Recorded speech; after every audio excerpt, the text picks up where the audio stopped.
And action.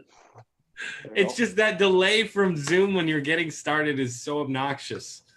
So, no, we are live. We are in the group streaming right now. So we are here with Joe. Joe, what's going on? Hey, hang how's on, it going, guys? let me adjust my lighting. Is that better? There we go. What's that, Joe? I was like, it's going good. It's going good. Actually, today was shit. Not gonna lie, but everything else. What's going on today, man? Deal fell out of contract. Just my truck. I took it in to get the tires aligned, and $1,600 later, and 4 new tires. Like, yeah, that was a pain in the butt. So, but you're balling, man. So who cares? Yeah, right. Exactly, right? Like, who cares? Come on, doesn't matter. Yeah, I just did 10 deals, so who cares? Yeah. Well, listen, let's do a proper introduction here. Welcome everybody, Whiskey Thursday. Another episode here with Matt Kramer, myself, Shane Hillier, and today's special guest, Joe. I don't know how to pronounce your last name, Joe. Sorry. It's Silzell. Everybody just calls me Sizzle. Sizzle. Okay, Joe Sizzle. Awesome. That'll work. And we're going to get into that while Joe is here. Joe's part of our student program, originally actually part of Matt's original beta program, and then joined into the newest beta program. And Joe is just killing it here with his own real estate stuff. And I don't know if you're doing any marketing, but I know you're doing a lot of marketing for yourself. So we're going to talk about that, what you're doing differently that other agents are not doing. So that's going to be pretty exciting. Matt spent the last 20 minutes spamming all the bots. So hopefully we've got a ton of people in here. I think I got like 4 messages. I don't know how many bots you've got out there going, but There's a few of them now. A bunch of us were complaining about that, but yeah, that was pretty annoying. But how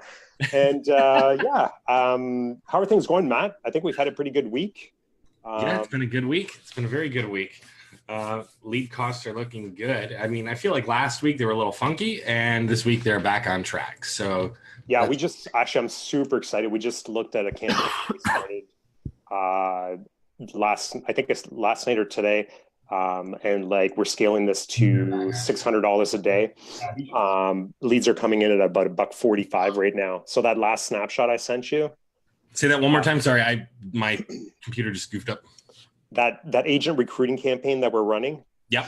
Yeah, that last snapshot I sent you, like $2.50 a lead. Now they're down to about $1.45. That is insane. Yeah. So, and that's we're scaling that to 600 a day. So we'll see where that goes. So I'm pretty pumped about that. But it just goes to show, we're testing out that one right now. We're testing out 5 different ad sets. So with probably, I think at least 6 different ads per ad set. So we'll see what ends up happening at the next week. So, but yeah, otherwise, what else is going on? Well, let's see. We're working on getting the live broadcast. Everybody knows that we are officially live going. But other than that, I mean, things are going well, man. Things are going well. Nothing else to lead costs are down. They're good for us. Lead costs were really high for me yesterday. I had a couple clients that were actually, I got one email today asking me why leads weren't coming in today. And it was because yesterday, like the one campaign's going from like 5 leads a day or so to like 4 leads today. So it really dropped on that. We also did that free class last night. So if anybody missed that, we decided to go ahead and record that. So that was the leads diagnostics class. So if you missed that and you want to see the recordings, we put up a post earlier today, and you can go ahead and just comment on that or send a message to Matt and blow up his messenger because he deserves it. Joe, you've been through the lead diagnostics. So what were your thoughts on it? I wasn't here for it, to be honest with you. The last one, but you were here for when we initially did it, as far as what's going on with the leads. Oh yeah, like a while back. I don't remember much of that. It's all good. It's all good. It's up there. You're supposed to ask that question to somebody that actually just went through the training. Not I know. He went through it a long time 6 months ago. Fair enough. Anyway, I think the feedback so far has been pretty good. We had 60 people on the call last night, roughly about 60 people.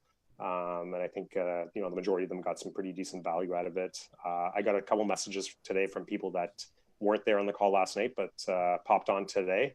watched the recordings, and they enjoyed that. So again, guys, if you want the recordings to that, just let us know. They are free, and you can go take a look at that.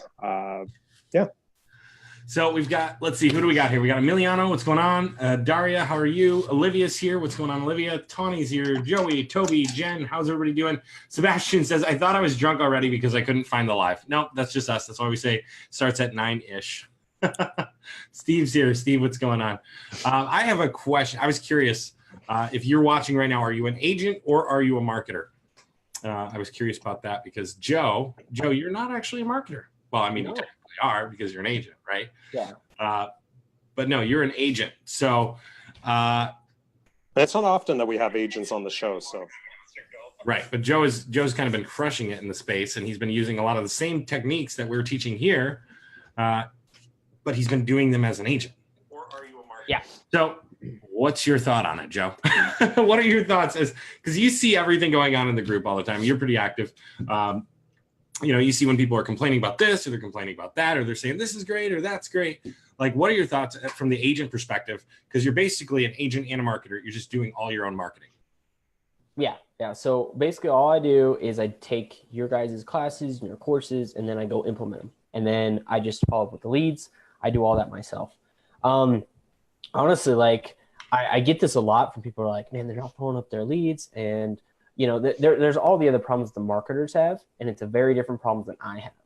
Mm-hmm. Because when the marketer's like, hey, I sent you 100 leads, what did you do with them? Why haven't they called you? Why haven't that turned into a deal, right? When I get 100 leads, I got to look in my mirror and ask myself that question. Be like, hey, did you follow up? Did you do this? And then when you meet with these people face to face, when you're actually in deals and stuff, it's an emotional time for them, right? They're going through a big change.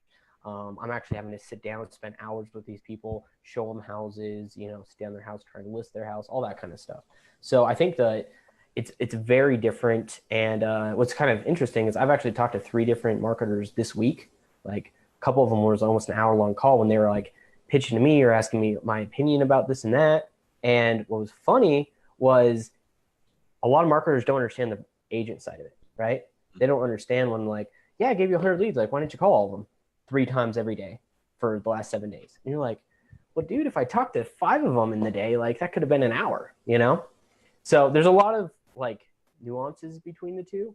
And then even once you get a lead in and they're qualified and they're going to use you and all that stuff, that's still a month, 6 weeks, 8 weeks, 10 weeks down the road before I get paid. So there's a lot in between getting a message on Facebook and actually converting that into a paycheck. So, nope, sorry, you cut out there. Your mic cut out a little bit. Oh, so I said there's a lot of time between a lead coming in and actually turning that into a paycheck. Makes sense. So Makes sense. Yeah, and I honestly, I think this is a really big, maybe not a big problem, but a really big disconnect between the marketers and the agents, right? Where, because I know when I first started in this, it was the same thing. It's like, I'll just, throw up some ads, generate a bunch of leads, send them off to the agent. And then it's like, you forget about it. And it's like, hey, I sent you a bunch of leads. What the hell happened, right? How come like nothing's converting here? But once you start working with agents and you start seeing, the process that they end up going through and everything that happens after a lead is generated, the amount of work involved, I really think a lot of people underestimate. And the time that's involved, so that not just the amount of time you have to spend with somebody, but the amount of time things take to progress from one step to the next step to the next step, and how maybe delicate's not the right word, but it really is a delicate process. Anything can happen until that transaction closes and those keys are handed over. There is always a risk to lose those transactions, right? Yeah, Joe. Has anybody gone out and bought a new car the day of closing or the day before yet for you? No, but I just had one fall out of contract this week, and I blamed the lender, but I mean it was the people, to be honest with you. Mm-hmm. They were that close to being qualified, and they did a few things they weren't supposed to. And it wasn't anything big. I think they went to the movies. I think they went out and, I don't know, he bought her something like flowers or something stupid. And it just pushed their credit card over. We couldn't get it paid done. It knocked their credit score down. We were out of contract. Like, it can happen that easily. And, yeah, I just watched $4,000 walk away from me. And I put in 23 hours of work on that one. So yeah, it can happen. Yeah. So, and there's a lot of things that can happen, right? I mean, that's one thing. I mean, you can. So you get under contract and inspection doesn't come back, appraisal doesn't come back, they don't get qualified. Like, yeah. Even if I do convert somebody to work with me and they're approved and there's a million buts before you get to that contract. Yeah. So I think a lot of people, especially on the marketing side, that you really need to realize how much effort is going into this stuff, before you start yelling at your clients. I mean, yeah, the reality is that, and I think just, we last night on the call, we talked a lot about setting expectations, right? So for the marketers to make sure that you're setting the right expectations before you start working with your clients, so that they realize how much effort it is, first of all, to bring in these leads and then start working with them. But then again, on the other side of it is that the marketers also need to realize how much work it is for the agents to actually take one of these leads and to convert them into, an appointment and then an actual customer, and then, get them pre-qualified, qualified, showing them homes or listing the house, all those steps that are required. And then eventually. And you're not just doing this for one, you're not just doing it for two. Oh, by the way, when you're doing all this stuff, the marketer also thinks, well, why aren't you making calls? And you're like, I got 4 things under contract and 4 that are going to close next month. Like, I don't have time to be calling for 4 hours every day, And so it does get difficult on the agent side. Yeah. Makes sense. And I mean, being an agent is kind of like a crazy job. I mean, you deal with some weird, crazy situations. You deal with people during a huge purchase, a big event in their life, and a crazy, hectic one at that. I mean, it's hard to relate to being in those scenarios if you haven't been an agent. I don't know if you guys are out there. Let us know what wacky people, man. What's that?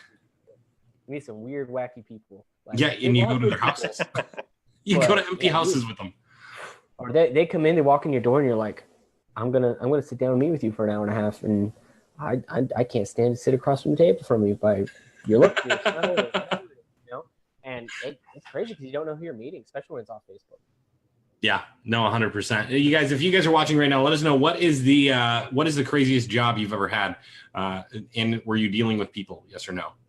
Because I think it's just hard to compare. I mean, I've heard of so many crazy stories as an agent where people are, they have issues like you said at closing, or even just showings, man. Like they'll walk into an empty house to do a showing, and there's somebody living in the basement, like squatting. I've done that before. Have you? Well, we went to see a house. So my wife's a real estate agent. Most people know this, and we were looking for another flip. So we went to so you're looking for good deals, right? Right. And cheap homes that are on the market and things like that. So we went to this one house, and man, it was a nasty house. And we ended up going into the basement, and I think there was I don't really remember, but I think there was actually a note either on the fridge or somewhere that said like, don't open the door to the basement, or like the room down in the basement. We went downstairs, and I'm pretty sure there was a dude sleeping in like this room in the basement. It was so creepy. Anyways, we laughed and we're like, yeah, this is not gonna happen. That's wild.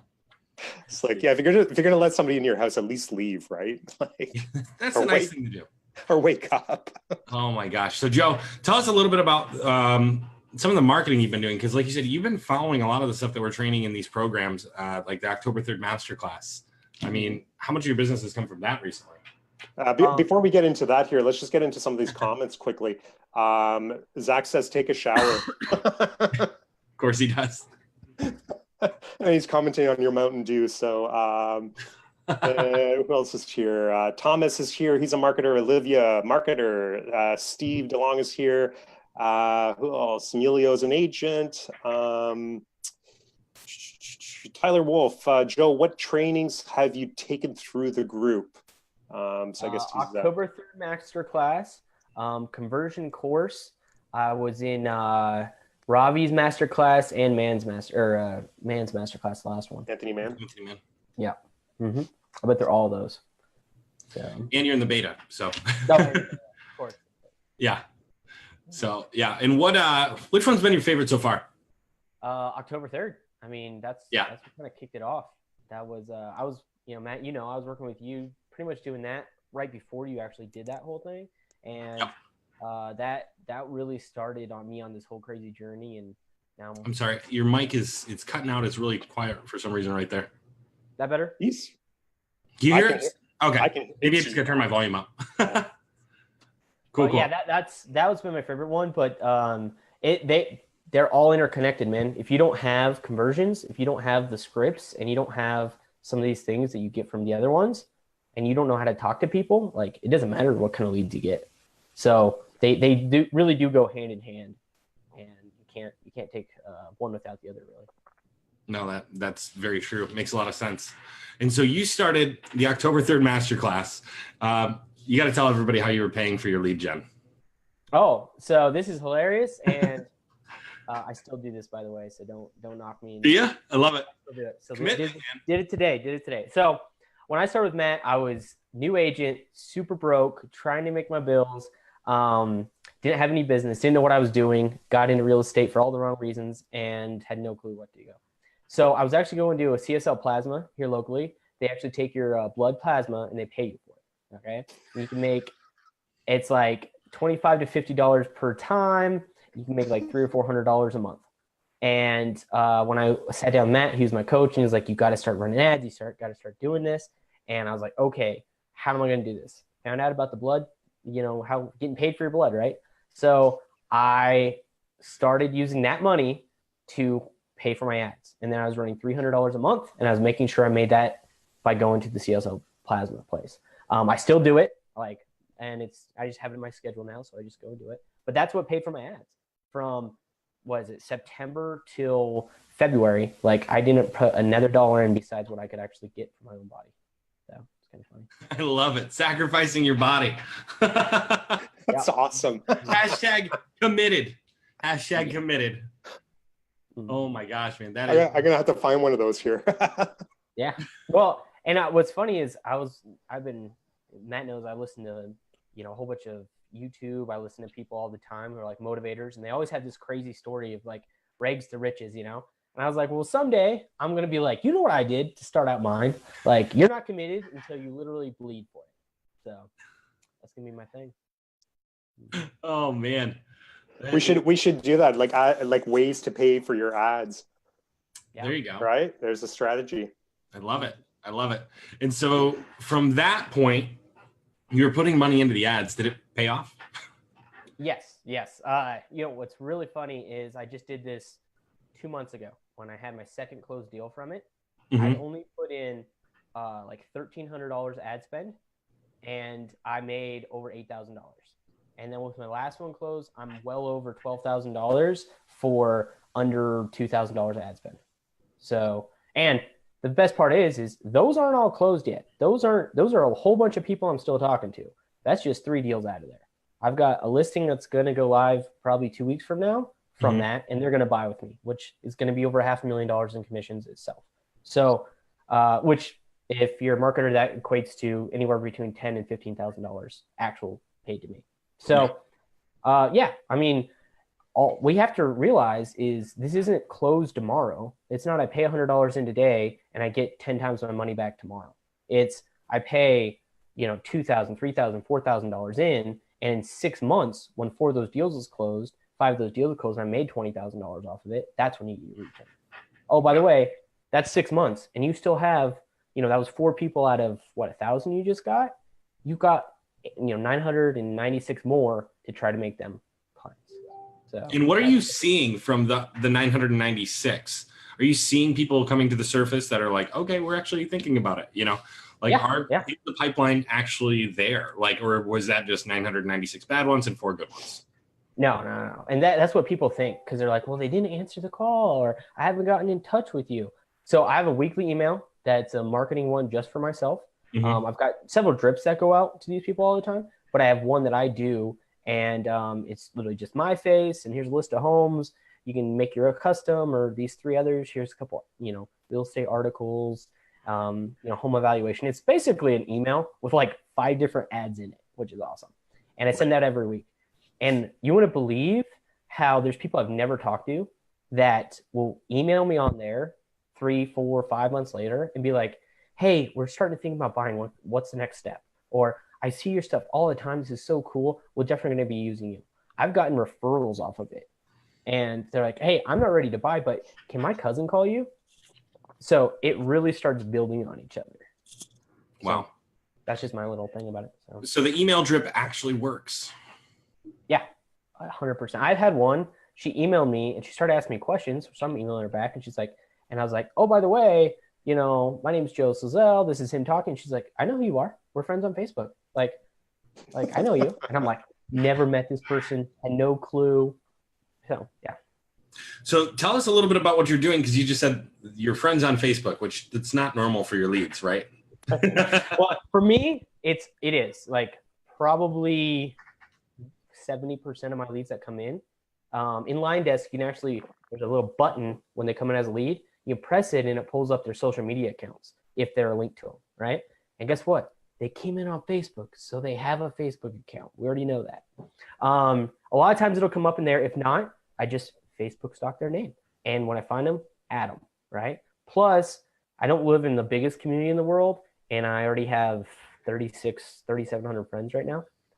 So a lot of the time when I friend them, they have 10, 20, 30, 40, 50 mutual friends. So it's not like really a cold outreach anymore. It's more like, just like a warm handshake kind of thing. So a lot of times they'll add me back, which is nice. It's awesome. That's awesome. So that's a big thing too, because if you're fairly active on social media, and you're posting more and more content, and I know that you do too, right? You're pretty active on social media.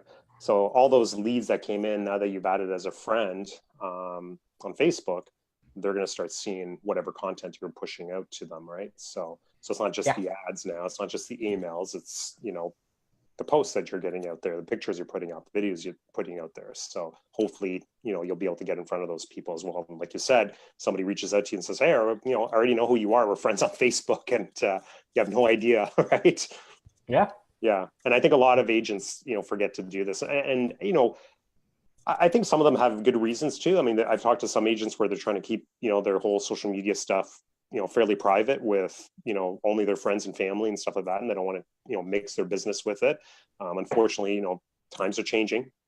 So that's you. So what's up? You just raised your hand like that was you. Yeah, yeah. Well, actually, what's funny you say that is I have my personal account, and then I have my what the world sees account, totally different.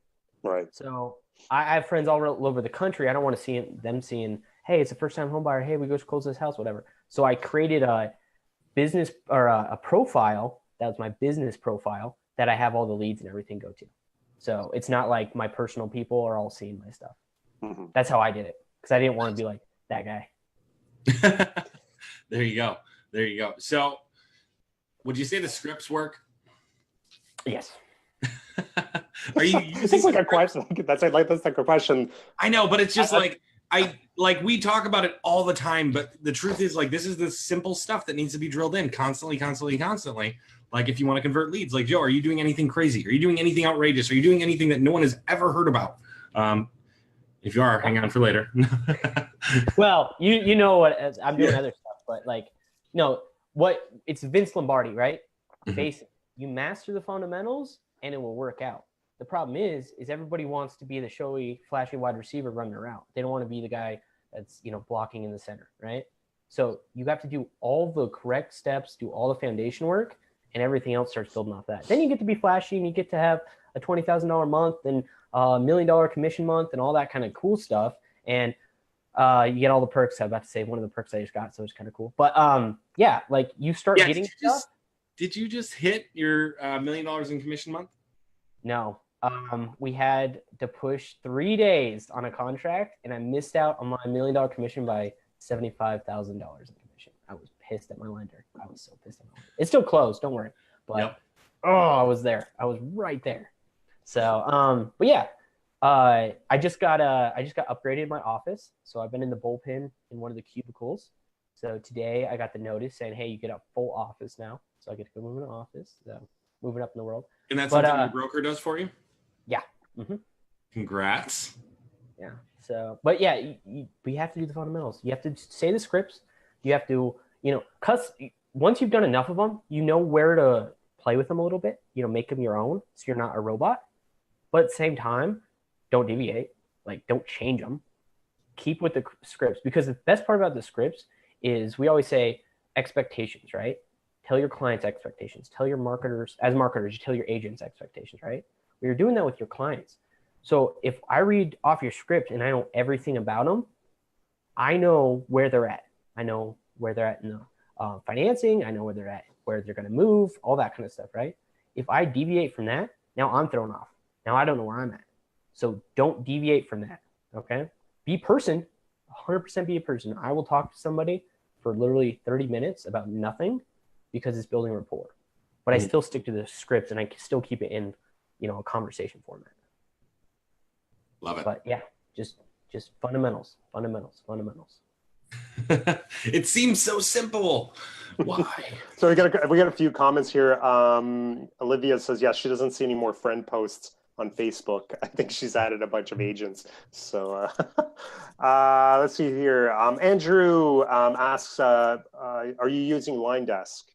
I think you said you did, right? Yeah. So let's see here. Tawny says, new office, nice. Brent says the bad agents get put into the basement. And that is it. So, yeah, what kind of questions everybody do you have for Joe while we're going? Let's make sure we don't run out of questions when we run out of things to say. No, that probably won't happen. But just in case, if you guys do have questions, like if you're a marketer and you're like, man, how do I talk to my agents? Like, now you have the option to talk to an agent. If you're an agent and you're like, hey, how do I get more deals? You have the option to talk to somebody who's getting more deals. And Joe, like out of that that initial spend that you've been doing, you said, how many deals have you closed and how many do you have like pending or under contract of some sort? From the October through masterclass, I have 4 closed deals. I have listing, selling, pre-approved. I have 2 pre-approved buyers. One of them's a listing. I have 3 listings that are going to come up, and they're all going to be buyers with me that are later in the summer. 2 of them they're fixing up right now. And another one is just they're waiting till their kids are out of school. So, but yeah, so at least 10 deals off of probably less than $2,000 ad spend. That's crazy. So it's possible. Awesome. It's possible for everybody out there who's like, man, does it work? Yeah, you got at least 10 deals in the pipeline. At least. So let me ask you, Joe, because this is a question that comes up a lot. Like, how are you finding the leads that are coming in when you're actually picking up the phone and making those phone calls and you're having conversations with these people? What, I guess, what's the quality of those leads? How are you finding them? And have you done any other ads compared to this ad? I haven't run any other ads money-wise. I haven't paid for anything. I do a lot of unpaid stuff, as you and Matt know, but that's I've only done Homes List and the October 3rd Masterclass. That's it. Those are the 2. But the lead quality is what you make it. I'll tell you that 100% because I've talked to people and I've gotten listing appointments at $500,000 houses or $150,000 houses. And honestly, there's a lot of sellers in there. People don't realize it, how many people, their sellers are there. But you have to contact them, talk to them, and actually go through it. And it takes time. It takes a lot of work. And if you're not on top of them, like I can't tell you how many people, because everybody says there's 2 closings out of every 100 people on Facebook, right? I have 100 leads, there's 2 closings. No, there's at least 10, but you might be able to get 2 of them, right? Because I can talk to people and they're like, oh no, we're waiting. And what Matt knows about this, there was a whole bunch of people when I first started that kept telling me, we're not quite ready yet. And then I'd call them 2 months later and guess what? They're under contract. So there's a lot of closings to be had. Yeah, we see that a lot actually. With some of the agents that we work with, even my wife has seen that too. It's like, and she'll call back a lead and it's like, I just spoke to these people a month ago and they're working with another agent now, and they told me they weren't ready for another 3 months. I had one, oh my gosh, I was over the moon about this. I sent him to my lender, talk to him, feel good, blah, blah, blah, send him to my lender. So happy, gonna be first time home buyer, had everybody able to do it. Send him my lender. Letter was like, I'm not sure, like we got to get some more docs in because he's probably right on the edge. Didn't hear back from either of them for a month. Then the lender calls me like last week and he's like, hey, that guy's pre-approved. You need to go call him because another agent just called me and said he's working with her. And I'm like, I literally sent you to the lender. He's still going to use that lender and he's not going to use me. Like, what the hell, dude? So I call him up and he's like, yeah, well, it's my wife's best friend. And I told my lender, I was like, hey, you owe me one, man. Like, I gave you this one, but you still owe me one. So he's like, all right. There you go. Have you been able to get your lender to help you pay for the leads yet? Yes, in a not quite the same way as a lot Yep. of people do. Like he's not paying for my leads right now. You don't have to give us the details of how they're doing it, but yeah. Yeah, but he's running his own, and You're he's getting- giving me the leads off of him because he There you sucks go. at following. Nice. We do have a couple questions coming in. Let's see. Is Active Campaign a better option? Any thought from the group? Shane, you've run Lion Desk and Active Campaign. Is Active Campaign a better option for agents? I've run everything.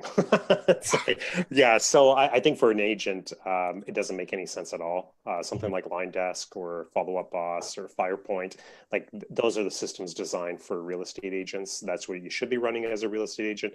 I use Active Campaign for our own stuff. I've used Entreport for clients and for our own stuff as well. And the only time where we actually use systems like Active Campaign and like other autoresponders would be where we want to maintain a little bit more control and we start to get a little bit fancier with the email drips. It's the only time that I would use that. Otherwise, we'd be setting up, email drips and inside of the client's CRM systems.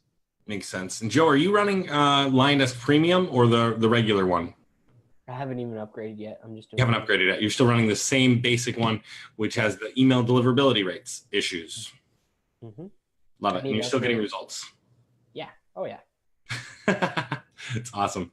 Let's see. So Olivia says, how many closings have you had this year? I've had 8. So the last 2 months, 4 each month. And then I got 3 lined up for next month.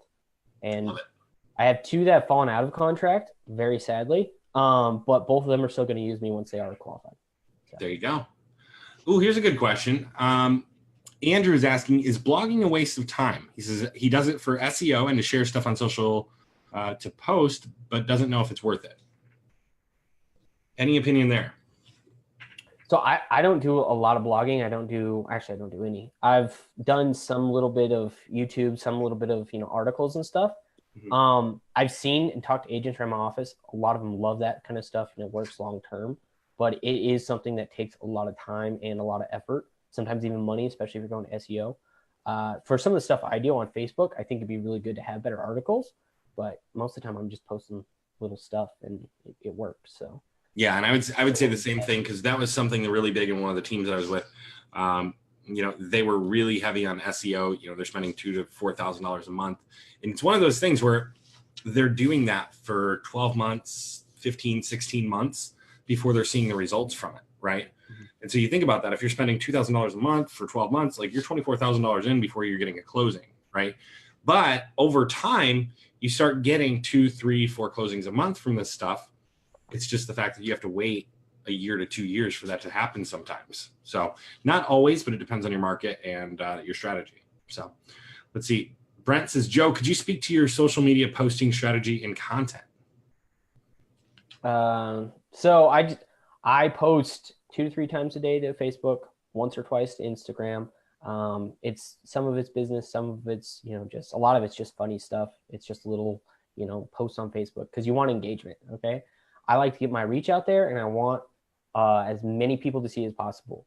So if Facebook algorithm, it's looking for things that are popular. So I'll post a funny comment like I did the other day, and it was like, what childhood movie could you guys never stop watching? And then underneath that, I was like, not that I'm trying to find something to do tonight. And 69 comments later, like I had a lot of people engaged. Mm-hmm. Now, the best thing to do is when you're starting to get engagement, give engagement back.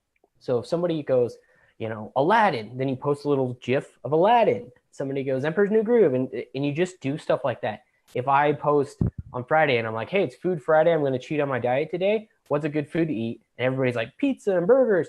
Every comment gets a little GIF under it, or most comments do.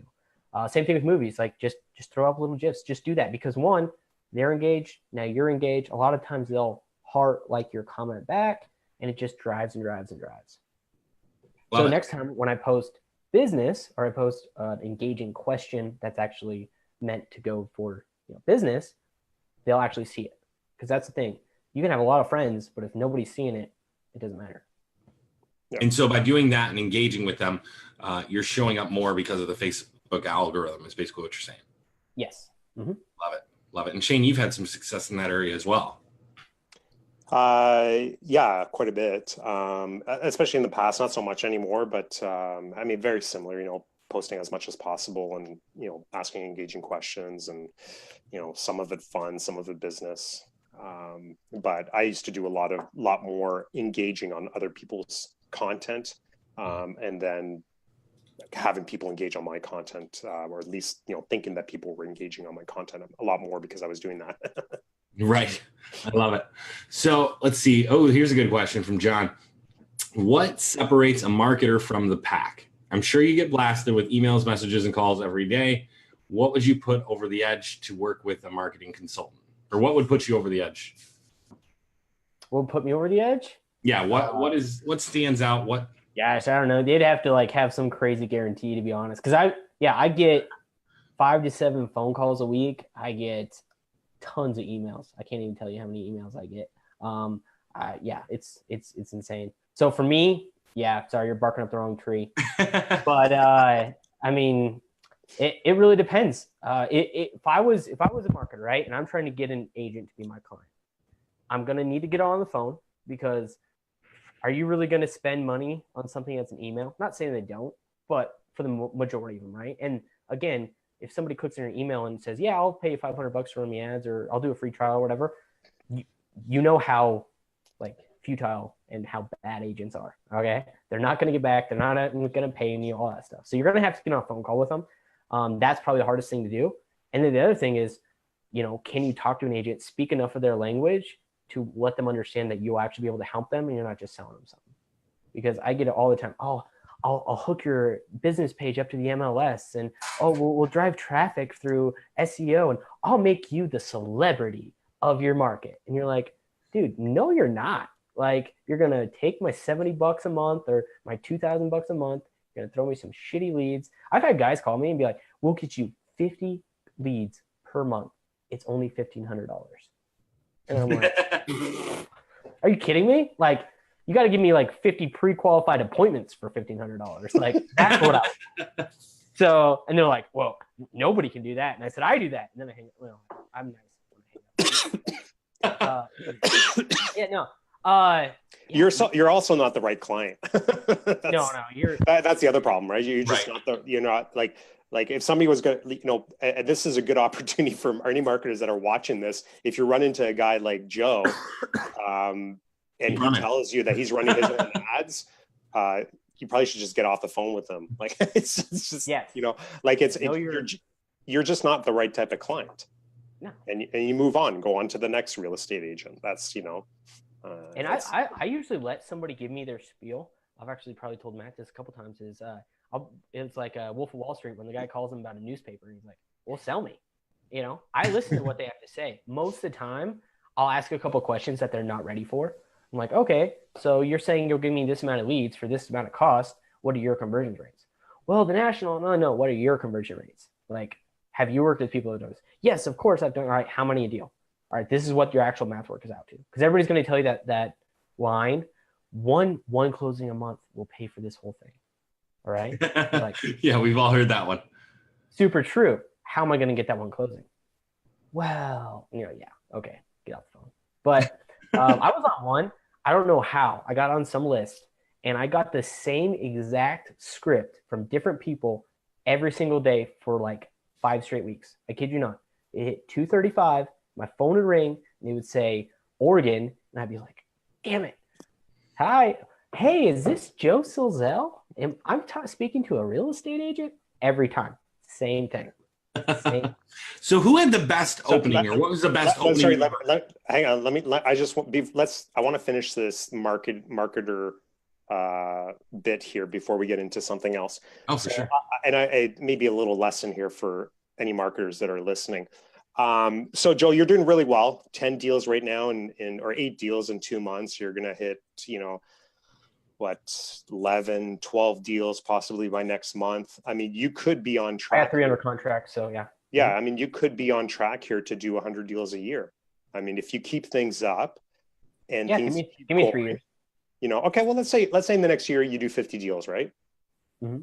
You do 50 deals. You get really, really busy. Have to get an assistant, right? Push you over to the next level. No time anymore to do ads. You don't have time to pick up the phone, but you want to keep growing. Maybe grow a small team. You need to do, more social media marketing. You need to run more ads, get more leads in for your team. I want to ask you one question. If you get to that point, which marketing team are you going to call?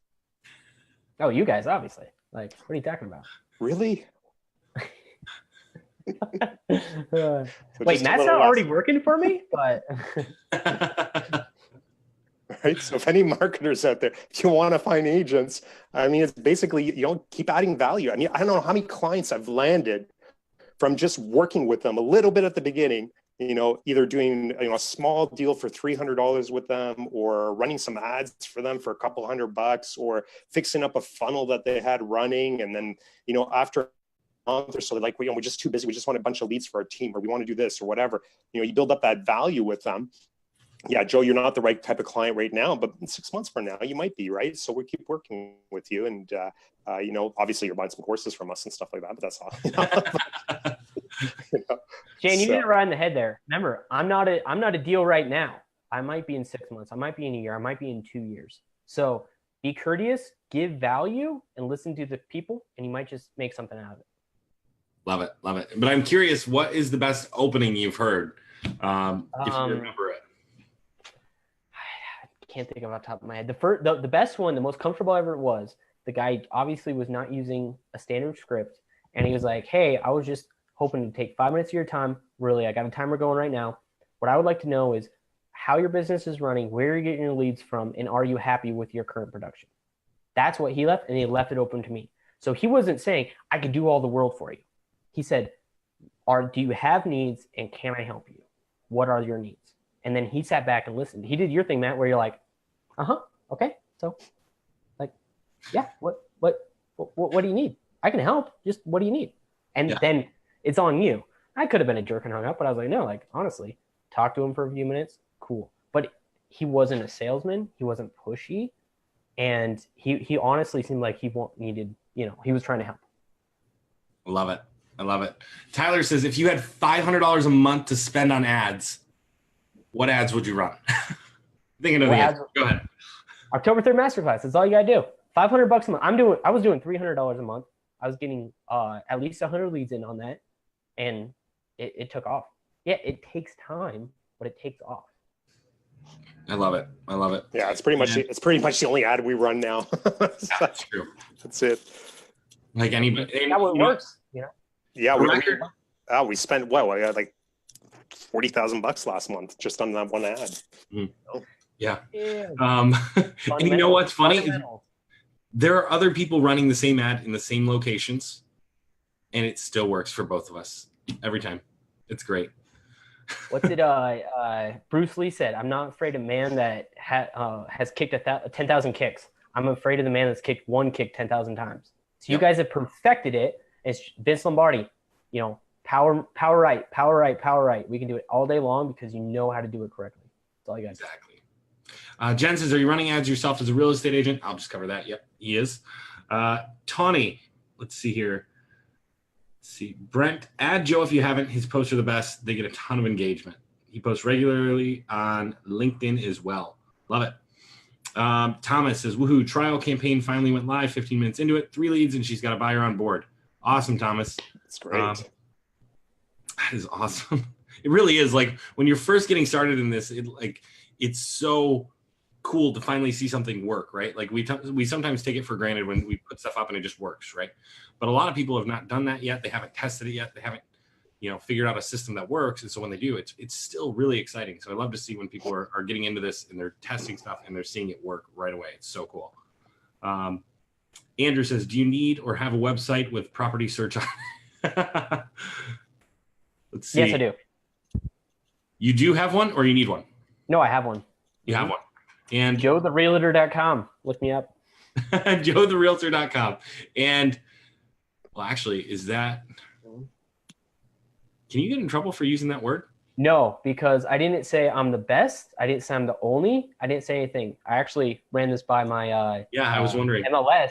I asked them, I was like, so can you use this word? And they're like, you can use it. You just can't say you're the only one. You can't say you're the best one. So I was like, if I put Joe the Realtor, I'm a realtor, so I can say it, right? And they're like, yeah, you can say that. So my Instagram name, it's on my Facebook, my website. Yeah, Joe the Realtor. You pay them every year. You might as well get some use out of it.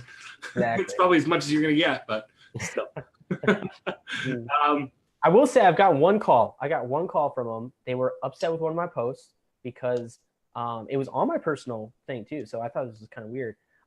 It was one of the engaging ones I do, and they were like, "We've got a complaint on you. You didn't disclose your brokerage." And I'm like, "Oh my gosh, okay." So it's on my personal Facebook, and they're like, "Yeah, but you need to do this." So, and if you put, Joe Silzell Remax Realtor or whatever, like, you don't get as good a game there, right? Because people think that.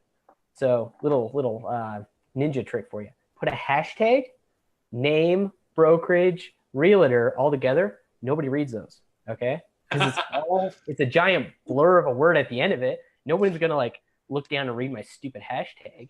So it's different. It separated it. Same amount of engagement, complies with NAR. We're good to go. So was it NAR that actually reached out? No, it was my MLS, but they said I could have been reported. So, interesting. Yeah. Some people I was like, I'm so sorry. It was my Facebook. I didn't understand. Like, and she's like, you've only been here like 4 months. You're fine. Like, this is not a big deal. I couldn't even find it. I was like, all right. That is awesome. I love it. Let's see here. Hey, Shane, what's up? What do you think about CBO campaigns for realtors in small audience size? CBO. The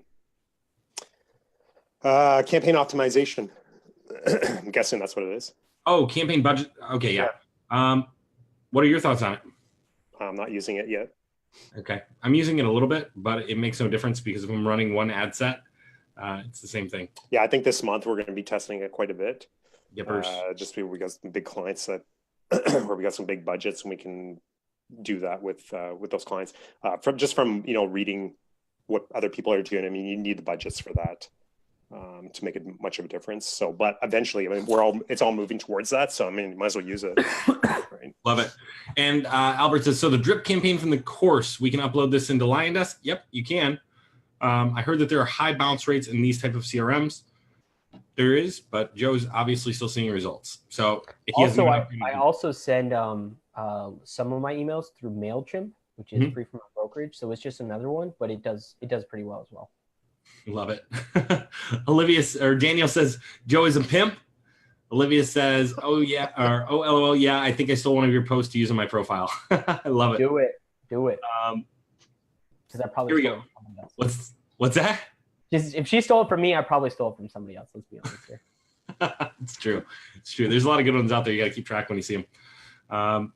As a marketer, is Facebook paid ads to realtors or brokers the best way to reach close clients, or should I stick to cold calling? Is this for me? Yep. Like as a marketer, would you run Facebook ads to reach realtors? So I do every now and then. I'll see an interesting one. I'll click on it and I'll even like fill the thing out to get your free whatever. I will tell you this. If you do ever want me as a client, if you say, I'm going to give you a free infographic or a free ad set or whatever, give it to me. Okay. Cause I can tell you how many I click on and it's like, yeah, get our free thing here. And it's like, you have to sign up and do all this. I'm like, oh shit, I'll just send it to my spam email. And I put it in there and I get there and I'm like, shit, there's nothing here. And then I go look in the spam email and no, you're just spamming me. You're not actually sending me what you said you're going to send to me. So if you are going to do it just like anybody else, you can get my lead information, but give me what you said you were going to give me. A lot of people don't. It sounds like a lead magnet is what you prefer. Yes. Okay. What, like any specific types? I mean, there's some funny ones, but I mean, nothing too crazy. Right. A lot of times I just want to see if they're running Facebook lead ads, if they're running me to a survey, like what they're actually running me to. Yeah, makes sense. Let's see. What's the best way to talk to real estate agents as a marketer? I guess be a person. Is that what you said? Be a person. Would you say, is there a best form of communication? Oh, communication. Again, phone call is the best way to kill it because, are you going to buy a car off of an email? Are you going to buy a car off of a Facebook message or LinkedIn message? Like probably not. And that's what you're asking these people to do. All right. Especially new agents. You're asking them, hey, spend $1,000, $2,000, $3,000, $4,000, $5,000 a month because I'll give you a business on a cold email. it's not that it's bad because you can get in front of people a lot, and so they know your name when you call them. But it is a hard like to close off that first thing, right? It's hard to get somebody to sign on the dotted line on an email. Makes sense. Daniel says, how are you balancing it all? Curious about stepping into that position again himself, it looks like. Yeah, be ready, man. Like, I don't have a life. I like this year, I've lost a girlfriend. I've gone to a closing, like, feel like I was going to die. Yeah, it's, you spend a lot of time doing this.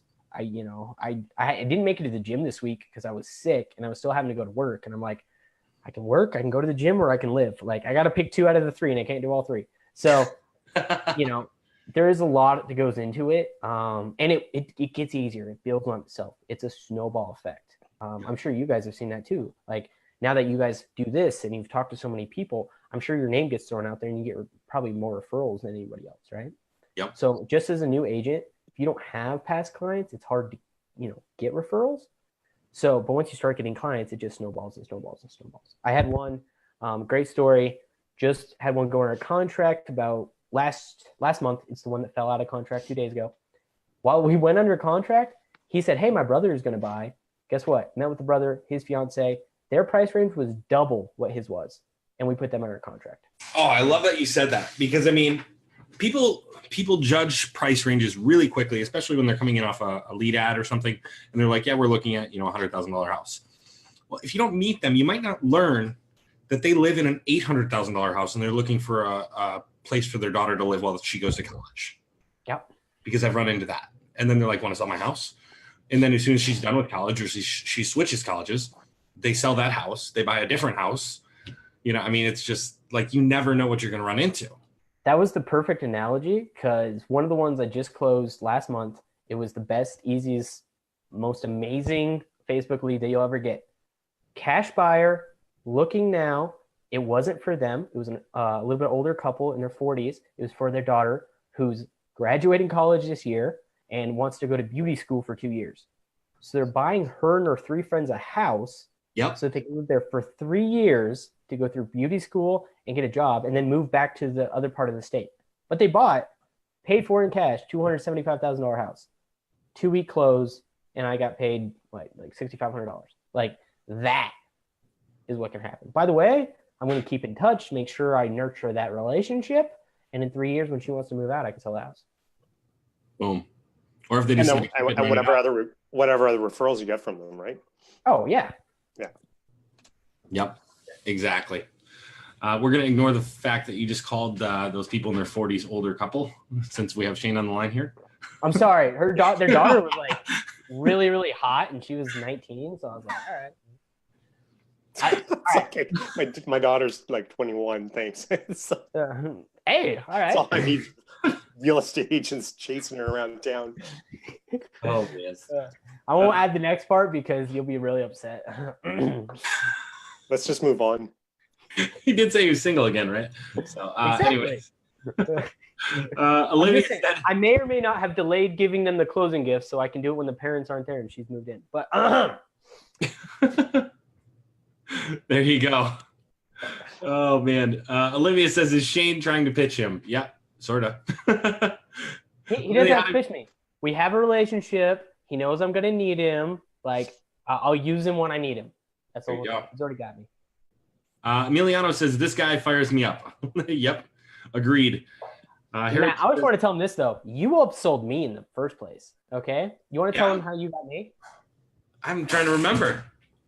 $7 for a 7-day, your 7-day challenge. Your real estate 7-day challenge. $7. Well, why don't you tell us about that experience as an agent, like going through that funnel, if you will? Yeah, so I was brand new, 30 days in, was trying to find out how to get leads, didn't know anything, didn't know what a lead was, to be honest with you. And which is really funny because you were just saying, how would you get me as a client? Matt did it. I should have brought this up. He ran. Matt already did this. Yeah, we're trying to. This. So he already did this to me. So I was seeing ads from him. I'd clicked on one. I don't even think I'd fill it out because it was just the first one. And I kept seeing him pop up on my feed. And pretty soon I was like, there was this one he ran, and it was like $7, which is right in my price range, for a 7-day challenge to get you business and to show you what to do as a real estate agent. And I was like, it's only $7, which is awesome. It makes sense. He's going to teach me a whole bunch of stuff. I'll do it. $7. And guess what? I signed up for like a million things that week, like all these free things. The only one I actually showed up to was the $7 one because I told myself, shit, it's $7. Like I paid for this. I have to do it. And it's $7. It's crazy because Matt and I were talking about this. I remember when Matt put together that challenge, and it used to be free. So a lot of agents got into it for free. It never showed up. I've done it. So many courses. And then Matt's like, should I raise the price to $7? I'm like, yeah. Charge $7 because then people are actually show up. I showed up every single day. I was still a terrible agent, so I didn't complete half of it. But I got a lot of the concept. And I jumped on a call with Matt because he's like, for $7, I'll also give you a half an hour of time to talk to you and show you what to do. And he was super sincere. And I think that was the third. I think that was the upsell. Was the you can jump on a call, and I was going to do a call each day. Because wasn't there like a $37 upsell? It might have been. It probably was. You know what? I think it was. He knows better than I do. So I was $7 in. I was trying to get it. It wasn't working for me. I'm like, why isn't it working? He's like, upsell you. $37. Jump in. I'll privately coach you. I was like, man, that's a deal. That's, again, in my price range. I'm a new agent. Like, boom. Got on a call. I did calls with you for like a week. A week. Just 1 week. Yeah, it was 1 day, it was one call a day for half an hour. And I think on that paid one, I had like 12 agents sign up. And I think you and one other person showed up on and off on other days during that 7 days. Like 12 people paid for it, and like only 2 showed up at $37. And then I started seeing some, like, I still didn't get a deal out. I didn't get anything crazy, but I felt like there was value there. I felt like, oh my gosh, this guy knows what he's doing. He's a great agent. Like, he's teaching me. He's such a good guy. This will work. So then he upsold me to, what's the next one? It was the $100 or $500 one. The webinar, I think it was like $595 or something. Yeah. And so then it was like, yeah, you get the webinar and I teach you how to run ads, and then I'll give you a free coaching call for 6 months or something like that. And I was like, that's what I need. That is what I need. So here I am. So Matt, I guess run a video or a post to agents. You remember what that ad was? I want to say, I just remember flames and the number 7. Yep, there's that one. But the ad that I think the one that you came in off was the retargeting ad, because it was a video of somebody who had gone through it and they got like their first closing within 5 days. Yeah. Mm-hmm. So see, I clicked on one of his ads and I did not sign up, but he retargeted me. And so I saw his face again. I'm like, this guy has credibility in my stupid mind because I've seen him twice. And the rest is history. There you go. I love it. But it was worth it, right? Oh, 100%. There you go. Let's see. Carlos says, what ad is it that you all speak of? The October 3rd masterclass. It is, if you go to the group and go to the description on the side of the group, you can see the links to all of our available masterclasses. Let's see. Jesse Estrada says, your favorite part about being a real estate agent? It's the excitement. You get a first-time home buyer that never thought they could buy, and you pull them in, and you're like, yeah, talk to my lender. Lender's like, yeah, they're good. They're good for up to this amount. And you tell them, like, there's down payment assistance, or they can get into a house, and they got 2 or 3 kids, and they've been renting and been in just like terrible neighborhoods. And you go show them houses that are in very slightly better neighborhoods, but it's their house. They get so excited, and then they're the best clients. If you guys don't mind, real quick, I'll throw a little story in that just happened this week. So super excited about this one. I run some of my posts, got somebody in on Messenger, talked to him a little bit, sent him to my lender.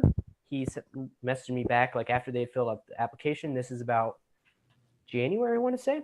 And he's like, nah, dude, not these people. Like, and I sent him tons and tons of people, but he's like, hey, those people, he sent me like a list at times of all these people that aren't qualified that done the app with him. And he sent me, he's like, oh man, they're like, way off score. Didn't even tell me the score. That means it was like below 500. I was like, he didn't even tell me the score. I was like, no problem. I sent him like, go to Credit Karma. They'll help you out. Do this, do this, do this. Right. So last Thursday I get a call from my lender and he's like, dude, this lady is ready to go. And I'm like, I have no clue who you're talking about. Because I had only talked to her for 5 minutes on Messenger one day, 4 months ago. And he's like, man, she's rated her credit score like 125 points in the last 4 months. Like, she's ready to go, pre-approved. Like, I've got her docs in. She's good to go. You should call them. I was like, yeah. So called them. This is last Thursday. Called them, set up an appointment to meet them on Sunday because they said Sunday or Monday, and I chose to see them on Sunday so they didn't go to open houses and get snagged. Brought him in, hour and a half meeting, got him to sign a buyer agency agreement. I sent them to an open house. This is so funny. It was at 2:30. I sent them to an open house.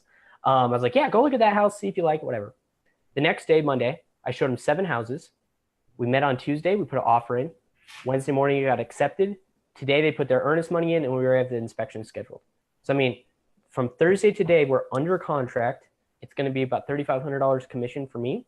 And, I mean, done. And I spent 5 minutes 3 months ago talking to him. I love it. Wow. I love it. Awesome. Good job, Joe. but Shane, this goes back to what you're talking about. Yeah. You have to provide value, treat them like people, and nurture that follow-up. Because guess what? I really hadn't talked to them since then. But because I gave them time and I was nice to them, they came back. There you go. Sebastian says, yeah, I couldn't understand either. What was the campaign you were running where you spent $40K? I don't think you spent $40K. Have you? He's probably talking about us. Oh, the one that we spent for. Yeah. Yeah. That was the October 3rd Masterclass again. Yeah. If we're running something, it's typically the October 3rd Masterclass. It just works. It works great. It does. Steve says, I ran a campaign for Realtor, Traffic to Messenger, virtual tour, build a subscriber list of 700 leads in 6 days, 25 cents a lead. House was sold for $600,000. I think you mean subscribers, or unless you were getting name, email, phone number on the subscribe or on the input for the messenger, which 25 cents for name, email, phone number would be impressive. But that sounds about right for a subscriber. House is sold for $600,000. Nice. Traffic to Messenger has been killing it for me in the past month. Yep. Traffic to Messenger is something that we're playing with. Strategy, actually. Yeah. If you're trying to sell a house, running traffic to Messenger like that, and just building up the subscriber list, and then just keep sending more information about the house and open houses and whatever else details on that property. I think that's a really good strategy. Well, it's like what we talk about, like with the subscribers, like your real value comes a couple months down the road when you can do these broadcasts. Yeah. When you have 10,000 people on that list, that's where it's like crazy. But I mean, yeah, if you get 725 cents a piece and you sell the house for $600K, it's well worth it for the agent. Yeah. Also for the seller, because if you take that and say, hey, we just broadcast it to over 1,000 people that are interested, that's crazy good for if you're talking to your seller. Yeah. So for a pitch, do you ever leverage that? Do you ever leverage like your leads that you're getting whenever you do listing appointments? Yeah. The best part is most of them come off of Facebook ads. So I literally have this in my listing, and I've used it on my last one, which I got. And I sat down and I was like talking to them. We got to the marketing because that's half your pitch when you're listing. And that's what I told him. I was like, and I run Facebook ads and I get, and it works. You know how I know it works? And the lady's like, how? And I was like, I'm sitting here. Like that, it's the best. It sells. You clicked on it. You'll click on the next one. Yep. Do you bring, I know we had talked about it a while back. Do you bring the list, like print out a list in a Excel format or something and bring a list of all the leads that you're working with? So you can like show them like this big book of multiple pages. So I did it once, and I got super nervous because I'm like, we have people in our office always telling us like you have to, watch out for people's information. So I brought him a list, and it was all blacked out because it was like, names redacted. And I was like, no, I can prove it here and here and here. Like all these people have signed up with me. They're looking for a house and the guy was like, okay, that's cool. So I had a client that used to, that's exactly what they used to do. They used to go to the listing appointments, and they bring their list of like, at the time, I think it was like 2,000 leads, like their database. So 2,000 leads, they print that off an Excel file, then bring that to the listing appointment, and then negotiate a 2-week exclusive on the listing. And basically offer a 1% reduction in that first 2 weeks if they could sell it to that lead list, that list of leads. Love and it. That's how they lock in that listing. I like that. Yeah, that's really good. Actually, that is. Yeah, it's a wicked strategy. Try that, Joe. Try that. Yeah, I just went through this in my brokerage because I'm doing an exclusive right now, and he was like breaking down how careful you have to be to make all the laws and stuff. But yeah, that's a good strategy to get him to do it. I like that. Yeah. Yeah. If you can sell it to we're going to sell it and you're going to love the agent that's helping them because it's me. That's right. Yeah. Oh my gosh, the dual agency conversations. I remember those. Those were fun. I had a little spiel. We'll have to go over that another time. But I had a really good spiel for that. Matt, I'm gonna have to get you to do it sometime where you actually like go through some of this stuff and give your exact like, because I use a lot of stuff you use. You wouldn't believe. I'm like, really? So why is he interested in this? oh, you think of a downside? That's cool. Well, why are you downside? Oh, oh,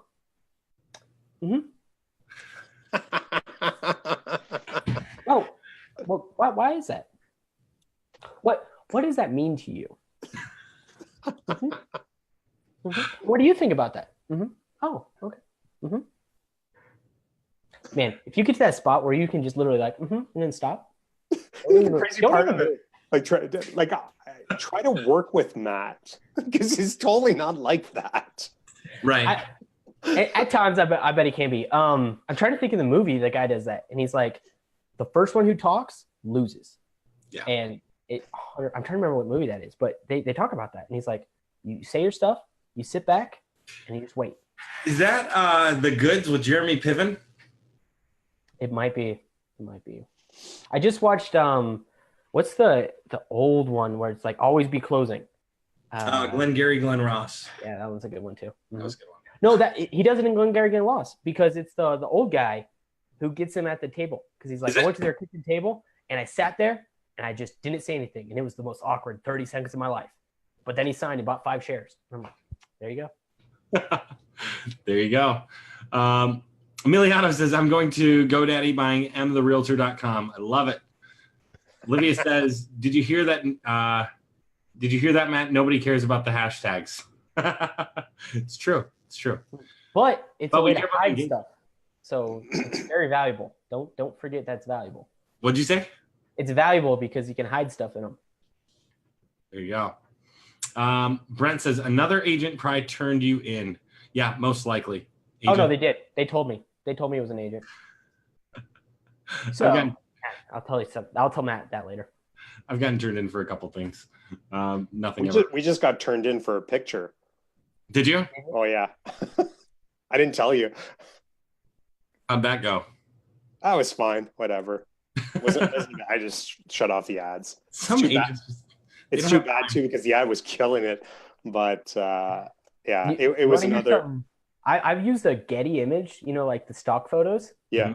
I use those. And thing was, is an agent tried to turn me in because they're like, well, that's not a real house. And I said, it doesn't say it's a real house. It says it's a list of homes. And they're like, oh, well, yeah. Let's see here. Anthony Manzon. What's going on, Anthony? Steve says, do you think you should have nurtured that couple, though? I'm not sure which couple we were referring. Oh, he's talking about the couple where their daughter bought the house. Okay. Yeah. He nurtured the daughter. So they live in a different part of the state. So I'm the only agent they've ever worked with. I'm the only person they know in the entire town. I am going to nurture that relationship with the daughter a little bit, and then it really isn't that bad. It isn't like that as bad as we're making it. But and I am going to send him some like closing gift, and I've got some other follow up stuff, some like quarterly notes and stuff like that. But I mean, we'll see. Let's see here. Carlos says, I still don't understand what they're saying. October 3rd, masterclass. It is inside of the group description. Thomas, I love this question. What's the best campaign you've used to generate seller leads, Joe? So October 3rd, masterclass. I know it's probably getting repetitive, but just think about this. Everybody likes a deal, and everybody, Matt, this is your spiel, but everybody likes a deal, and nobody thinks they're cheap for wanting a deal. Okay, so it doesn't matter. And I just listened to this long spiel about negotiating, and they're like, nobody thinks when they ask you to cut your commission that they're being cheap. They just want something for free, or they want it cheaper. When you go into Payless and it says 30% off, do you feel like you're being cheap by buying that shoe? No, you think you're getting a deal. So that's what everybody wants. And it doesn't matter if you're a millionaire or a thousandaire, you want a good deal. So a lot of times people are like, man, we're thinking about moving, and all of a sudden they see this ad and it's like, ooh, that looks like a deal. You know what? We can move not only to a bigger house and a better house, or maybe even downsize, but we could get it super cheap. and that's what I want. So I'm going to click on the ad. So it's not people that are just broke, and it's not people that have bad credit, and it's not just people that you think. It's people that want to buy and sell as well. And old people cook on everything. They have a lot of money, so do that. It's true. It's not. I mean, if you look at one of our campaign, like the ones that we run, like we're getting over 50% homeowners right now. That doesn't surprise me at all. Not at all. Over 50%. I think the last one we were not this month, but last month we were over 60%. Yeah. So that means 60% of the leads that are opting in are homeowners. I just brought up the. I don't know if you can see this here. You see that? Yep. So this is one from a couple months ago. So that we asked that question: do you rent or own? Right. So these are all the homeowners. On 7,400 leads, we're at 56% on that. It's crazy. I have another one, but it's over like 13,000 right now. And like Matt said, there's people that are. I've reached out to people that are renting. That are like, oh, actually, my sister was talking about moving here, and I was looking for a house for her, and so they own somewhere else, or they own there, and they're trying to find them a good house. Like, or he said, I'm buying for my kids, or I'm buying for my grandkids. Like, all those things really do happen. Yeah. So don't discount it. I love that you had the same story I did, where it was like they were buying a house for their daughter and a couple of her friends. That's hilarious. Yeah. I literally closed on that not even 4 weeks ago. So that's Steve says, I hear the ads on the radio where the realtor says, I have a ready buyer list of 3,000 buyers. Yep. It's a great ad. Mm-hmm. And that's, yeah. Yeah, it's actually, I've run that ad a few times through Facebook as well. Same thing. Have your agent there sit with the list of, all the leads that they've generated, and basically just, hey, I've got a list of 1,200, people looking to buy a home just like yours. I have agents in my office that send that letter out to their farm community. Hey, I have 300 buyers that are looking for a house in this neighborhood or price range or whatever. And that's what they're talking about. Yep. And, that was similar to what we used to do when we'd go door knocking, right? So we'd go door knocking around a listing if we sold with multiple offers, and we'd bring like the offers, and we'd redact all the information, and we'd bring the offers and we'd be like, look, we have 3 different offers of people interested in moving in this neighborhood. They just missed out on the house down the street. Like, have you thought about selling? You're going to get more than the current market value. If you're a marketer and you're not putting these things, Matt's dropping down, these are huge, because you go to your agent and you're like, hey, you know how we just sold this one house off this Facebook ad, and you're worried because the other 99 didn't convert? Guess what? You got 3 offers on that house. Let's go get you 2 more listings by doing what Matt just said. So bring this value, because guess what? I'm a new agent. I didn't even think of that. That's brilliant. Have them do these things, because again, you're not just that guy that's a marketer helping you run Facebook ads. You're a marketer. What was that? Let me write that down. What did you just say? I wasn't paying attention. Say that again. Oh, you know what I forgot? You guys are watching live, #live in the comments below. If you're watching the replay, #replay in the comments. Fucking hashtag don't work. I know, but Joe's always so good with the hashtags, and he's on the show, and so I haven't. He's trying to hide information. Yeah, there you go. Stop trying. So what is it that you just said? So I said what we would do is we would go after, we would door knock a neighborhood where we had a listing and received multiple offers. And multiple offers that were actually presented to us, right? So they were emailed over to us and whatnot. And we would print those off. We'd cover up the information, the personal information, and we would take those little offers out in hand through the neighborhood and just door knock and tell people, hey, we just sold a house down the street. We had 6 offers on the home. So we have 5 buyers that are looking for a home in the area, and they're paying above market value. Have you ever thought about moving? Yeah. So it works. We got plenty of listings from it. Let's see. Anthony said Boiler Room. Yep, it may have been Boiler Room. Mo said Wolf of Wall Street. Yep, another good one. Andrew says coffee is for closers. It surely is. Andrew, can you run Facebook ads for one of your listings? Joe? Have I run Facebook ads for him? He's saying, can you? Can I? No, yeah, you can't. No. I mean, I haven't, but I haven't done paid ads for listings that I've had. I'll put it that way. Shane, did you say he can't run Facebook You ads? cannot run. No, you cannot. Of course you can. Why can't you not run? Of course you can run. It was a question. And maybe he's asking, do you currently run ads for your own listings? I don't do any paid advertising for listings. Why is that, Joe? Well, one, because I'm going to get a better cost per lead on the October 3rd masterclass. Mm-hmm. And two is, I mean, so it all comes down to the quality or the quantity of the lead, right?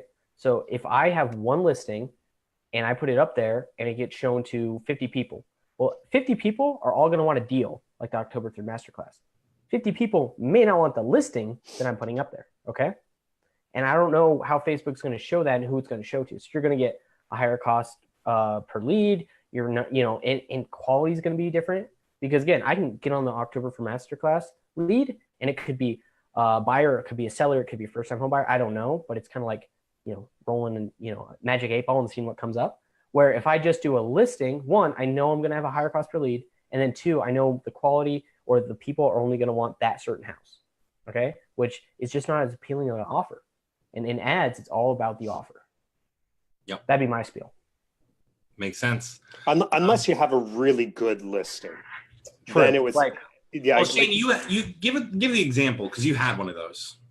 Oh, and I come across them all the time. I just had another one where we had brand new condos right downtown in a city. They're not even built yet, but they're the median price point is $375. And these brand new condos are going up for $189,000. There's $20,000 off. I mean, that's just a no-brainer. Like that's okay. Let's run these. We're going to generate a ton of leads, and we did. We had another one probably one of the best campaigns I've ever run in terms of a listing ad or like a homes list type of ad, which was a what do you call those? Estate sale. Yeah, the estate sale. Which was probably one of the best ones. We were generating leads every 11 minutes. He ended up closing I lost count. I think the last time we talked to him, he probably had 12 deals in place just from that one ad. We spent 500. He had 17 that were under contract, 5 he was working with. And you remember this? Yeah. That was the most killer thing. And he was talking about his follow-up and stuff. Ridiculous turnout rate. Yeah. Can we just draw attention to something, you guys? Like, if you're out there and you have all these questions, like, there is replays of all of these not October 3rd, all of these Whiskey Thursdays that you can go back and watch. Yeah, we drink whiskey and we talk marketing, but like, there's a ton of value that is actually dropped in these. And I think some people think like, oh, it's just fun, right? Like, no, you should actually be taking some notes occasionally. Because there's stuff that you could miss that could change your business. Yeah, and I mean, it just goes to show like the ad matters. The offer, it's always about the offer. And yeah, every once in a while you run into a client that wants to like, okay, hey, I want to promote this listing here because I don't know, I feel like I have to. And so you do it, right? But the reality is that you want to use listings and offers that are actually going to work and generate leads. And in the case of this one client that I was working with, he just happened to have, he's like, hey, do you think this would work? I'm like, yeah, this is perfect. Like, the house is below market value. It was $50,000 below market value. It was ugly looking too. So it was perfect for the investor market or, new home buyers or whatever it was. And he is, he's just really good with his follow-up. And like you said, I didn't realize it was that many, but, and he's a killer. Like, I remember talking to him one night, I called him up and I was asking him like, how are your leads going? And he's like, well, I'm a little busy right now. I'm texting, like I'm texting one of the leads. I'm like, it's 11:30 at night. He's like, well, yeah, what do you like? The leads are coming in. I'm texting them, right? And like, it's 11:30 at night and he's texting them. The other thing that he used to do too, like whenever he would show a house, every time he'd go out and show a house, he'd go door knock the other 2 neighbors. And that's to see if they wanted to sell. And so I remember him, like, he basically got a lead from that ad, went and showed a condo and got the neighbor as a listing, because that's what he does. Every time he goes to shows a house, he goes and he door knocks both neighbors. And he ended up getting the listing of the neighbor, which is crazy. My hero. Yeah, you're already out there. Why not? Yeah, exactly. You might as well. Steve DeLong says, no, the one you talked with once for 5 minutes. I think he's talking about the couple that you talked with for just a couple minutes. He said, should you have nurtured those, you think? So a lot of those do get nurtured. I do actually follow up with them every few weeks. they were one of the ones that because what I was running at that time was brand new to me, so they fell through the cracks. But the thing is I actually did have them on a drip email campaign, and I did have them on a different campaign that I run that they just never opted into. So I had never actually been able to reach out to them again. So I tried, but it just didn't work, or not that I know of. There you go. Let's see here. Brent says free haircuts for Joe if he nurtures that relationship. There you go. Alina says, Joe, what do you do with all the inquiries from Marketplace that never respond? And this is something that you're kind of doing as well in Marketplace with groups. You've been doing some marketing there. Basically, I mean, give us just a brief rundown. And I think you went over a lot of this last time you were on as well. So if you guys weren't there, go back and watch Joe's live. He gave away a ton of gold because if memory suits me, Shane wasn't here, and we were like, let's just give it all away. You were like, just tell him, That was the last Whiskey's Thursday where I ended up leaving early, right? Mm-hmm. And then I ended up coming back to watch him. I'm like, what the hell are you guys doing, giving all this shit away? And I couldn't hear you the whole time. That's like, just keep going, Joe. Sage's telling you not to. And I'm seeing comments come up like, oh, yeah, keep going, Joe. Yeah, don't let Shane stop you. I watched the replay on that, which is really funny. And then you did come back. You're like, whoa, what are you telling him right here? It was pretty funny. Oh man, that was great. So nurturing. So I do a ton of stuff on Facebook, which means a lot of people are going to message me, and I actually get them to message me because I don't talk to people on posts. If they post and it's about business, I will be like more info or, hey, I had a question about this. I always send them a message, friend them, and talk to them on private message because I don't want everybody else seeing it. One, it's because I want them to be my friend on Facebook so they see my stuff continually, retargeting. And two is because I want them to see when I send them that message so I can actually talk to them. Plus, if you're talking to them, you're going to answer a lot of questions everybody else has. So they're not going to ask for information, PM you. So you see how it kind of works on itself? Mm-hmm. And then what I do with that is, one second. There's like an Amber Alert. My phone's going crazy. And what I do, make sure you haven't seen them, right? Look at it just for a second. But it's like the other side of the state. So, okay. It's worth checking. It's worth checking. Yeah, I looked. It's the worst thing when you're driving. Oh, and it goes off. It scares you. It goes off. Yeah, it's first of all, it scares you. So it's like you jerk the car, right? And then you have to check your phone because the thing won't stop. So you're reading your text messages while you're driving. Don't do that. Yeah, this is safe. So if you saw my messenger right now, I've tried to clean it up in the last week or so. I think I stopped counting after 500 people that I have my messenger that I've talked to since January. And I've cleaned it up now, so I'm down to like maybe 250. I don't know. But there's a lot of people on Facebook Marketplace, or even people that have asked for info and never friended, never actually saw my stuff, whatever. I'll send them. I go through. First thing I do every day is I send at least 10 messages on Facebook to those people to nurture them. All right. We have it right now. It's pretty much, it was 3 weeks, and it's still grown so much that it's probably more like 4 weeks between each touch. But most of these people, aren't quite ready or are credit or, whatever it is, right? So I'm touching them that way. And I have, most days I probably have 20 or 30 actual conversations on Facebook Messenger throughout the day. So that's most of my like touching and, oh, hey, you working on your credit, or you talking to my lender, whatever. We had that conversation a lot when you were first getting started. Like, what was going to be your actions every day? And tell us, we haven't talked in a little bit, but what are your actions every day? What are you doing? So Matt had me as my coach. He said, you have to talk to 20 people a day. And I'm like, how do I talk to 20 people a day? Like, I don't know people. Is that a problem anymore? Yeah, I get recognized when I go out now. That's how bad it's gotten. My brother, here's a great story. My brother got recognized at the DMV from a lady I've never met. Get that one.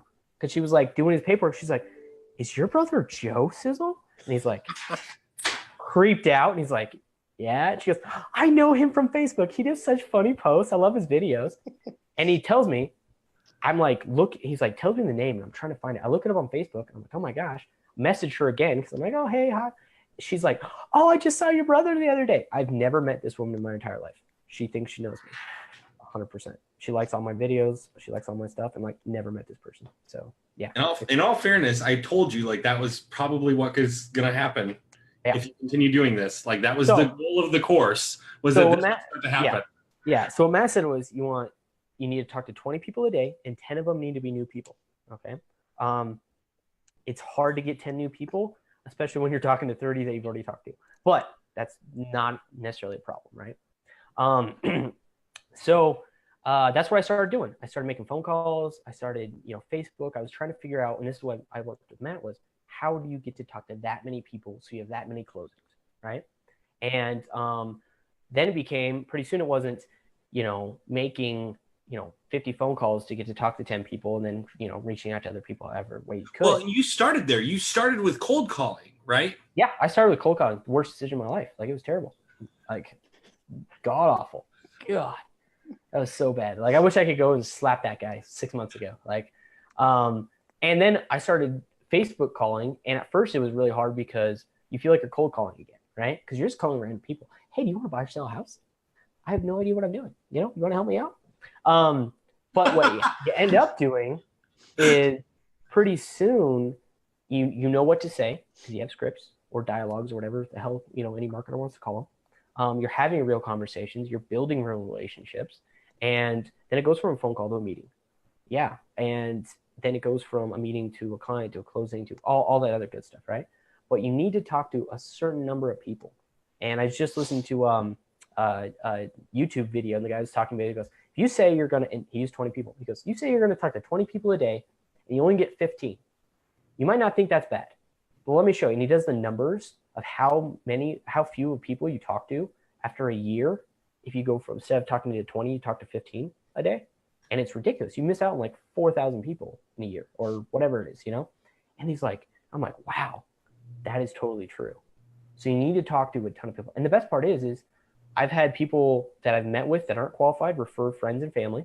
I've had people that I've talked to on Facebook. When somebody asks me for info, they say, hey, use Joe. He's a great guy. I'd never met him.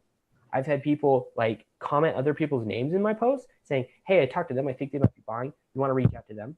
I had a lady today talk to her. She was talking about a rental. I was providing value. So I was giving her some rental lists and stuff like that because it's one of the things I do. And what I do now, because I've talked about reviews, talked about asking for referrals, is I did that. After I got done providing her value and giving her a list, which took me less than 30 seconds to do from pulling off Trulia, I was like, hey, by the way, I know you're not ready to buy, but if you hear a family member, a friend, a coworker that wants to buy or sell, I would love to help them like I helped you.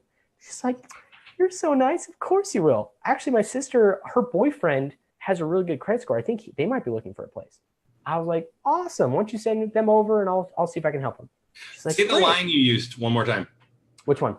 The line you just used about if I'd love to help them. Oh yeah. So I was like, if you know a friend, family member, or a coworker that might be wanting to buy or sell, would you give them my name? Because I'd love to help them like I helped you. I love that. That line is powerful. And it's all over text too. I'm not even saying it. And I mean, I know we're a lot of what we're talking about here is you're a real estate agent, you're dealing with people that are buying and selling homes, right? But a lot of the same strategies here apply for marketers. None of this changes. It's the exact same thing. The more conversations you're having, the more hands that you're shaking, the more opportunities open up for you. And a lot of this you can do over social media. There's no, I mean, you started out with, cold calls, you hated it. And then you switched over to social media and just started nurturing, leads on social media.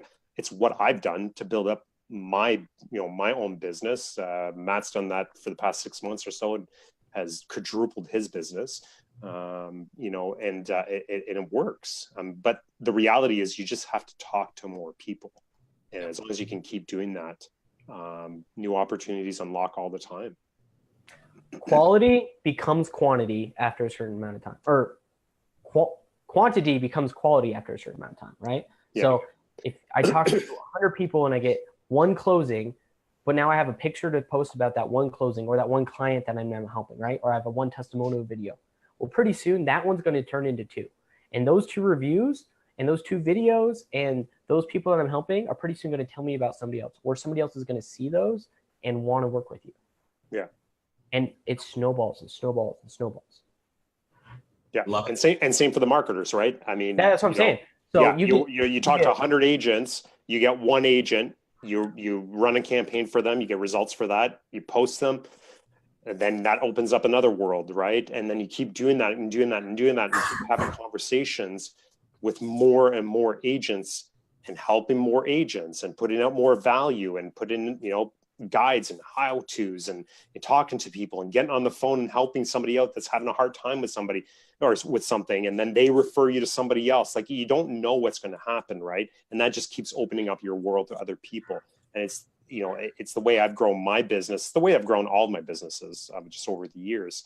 But the same things happened to Matt as well, just over the past few months. And it's very, very powerful. Social media has been amazing, and a lot of people may not believe me that like 2.5 years ago, I had no Facebook account. It's absolutely crazy. Like I had a Facebook account, but I had 0 friends on it. I refused to add anybody to my friends list. I was completely private. And the only reason why I was using it was for my soccer club, because I wanted to know where they were playing so that I could go play and stuff.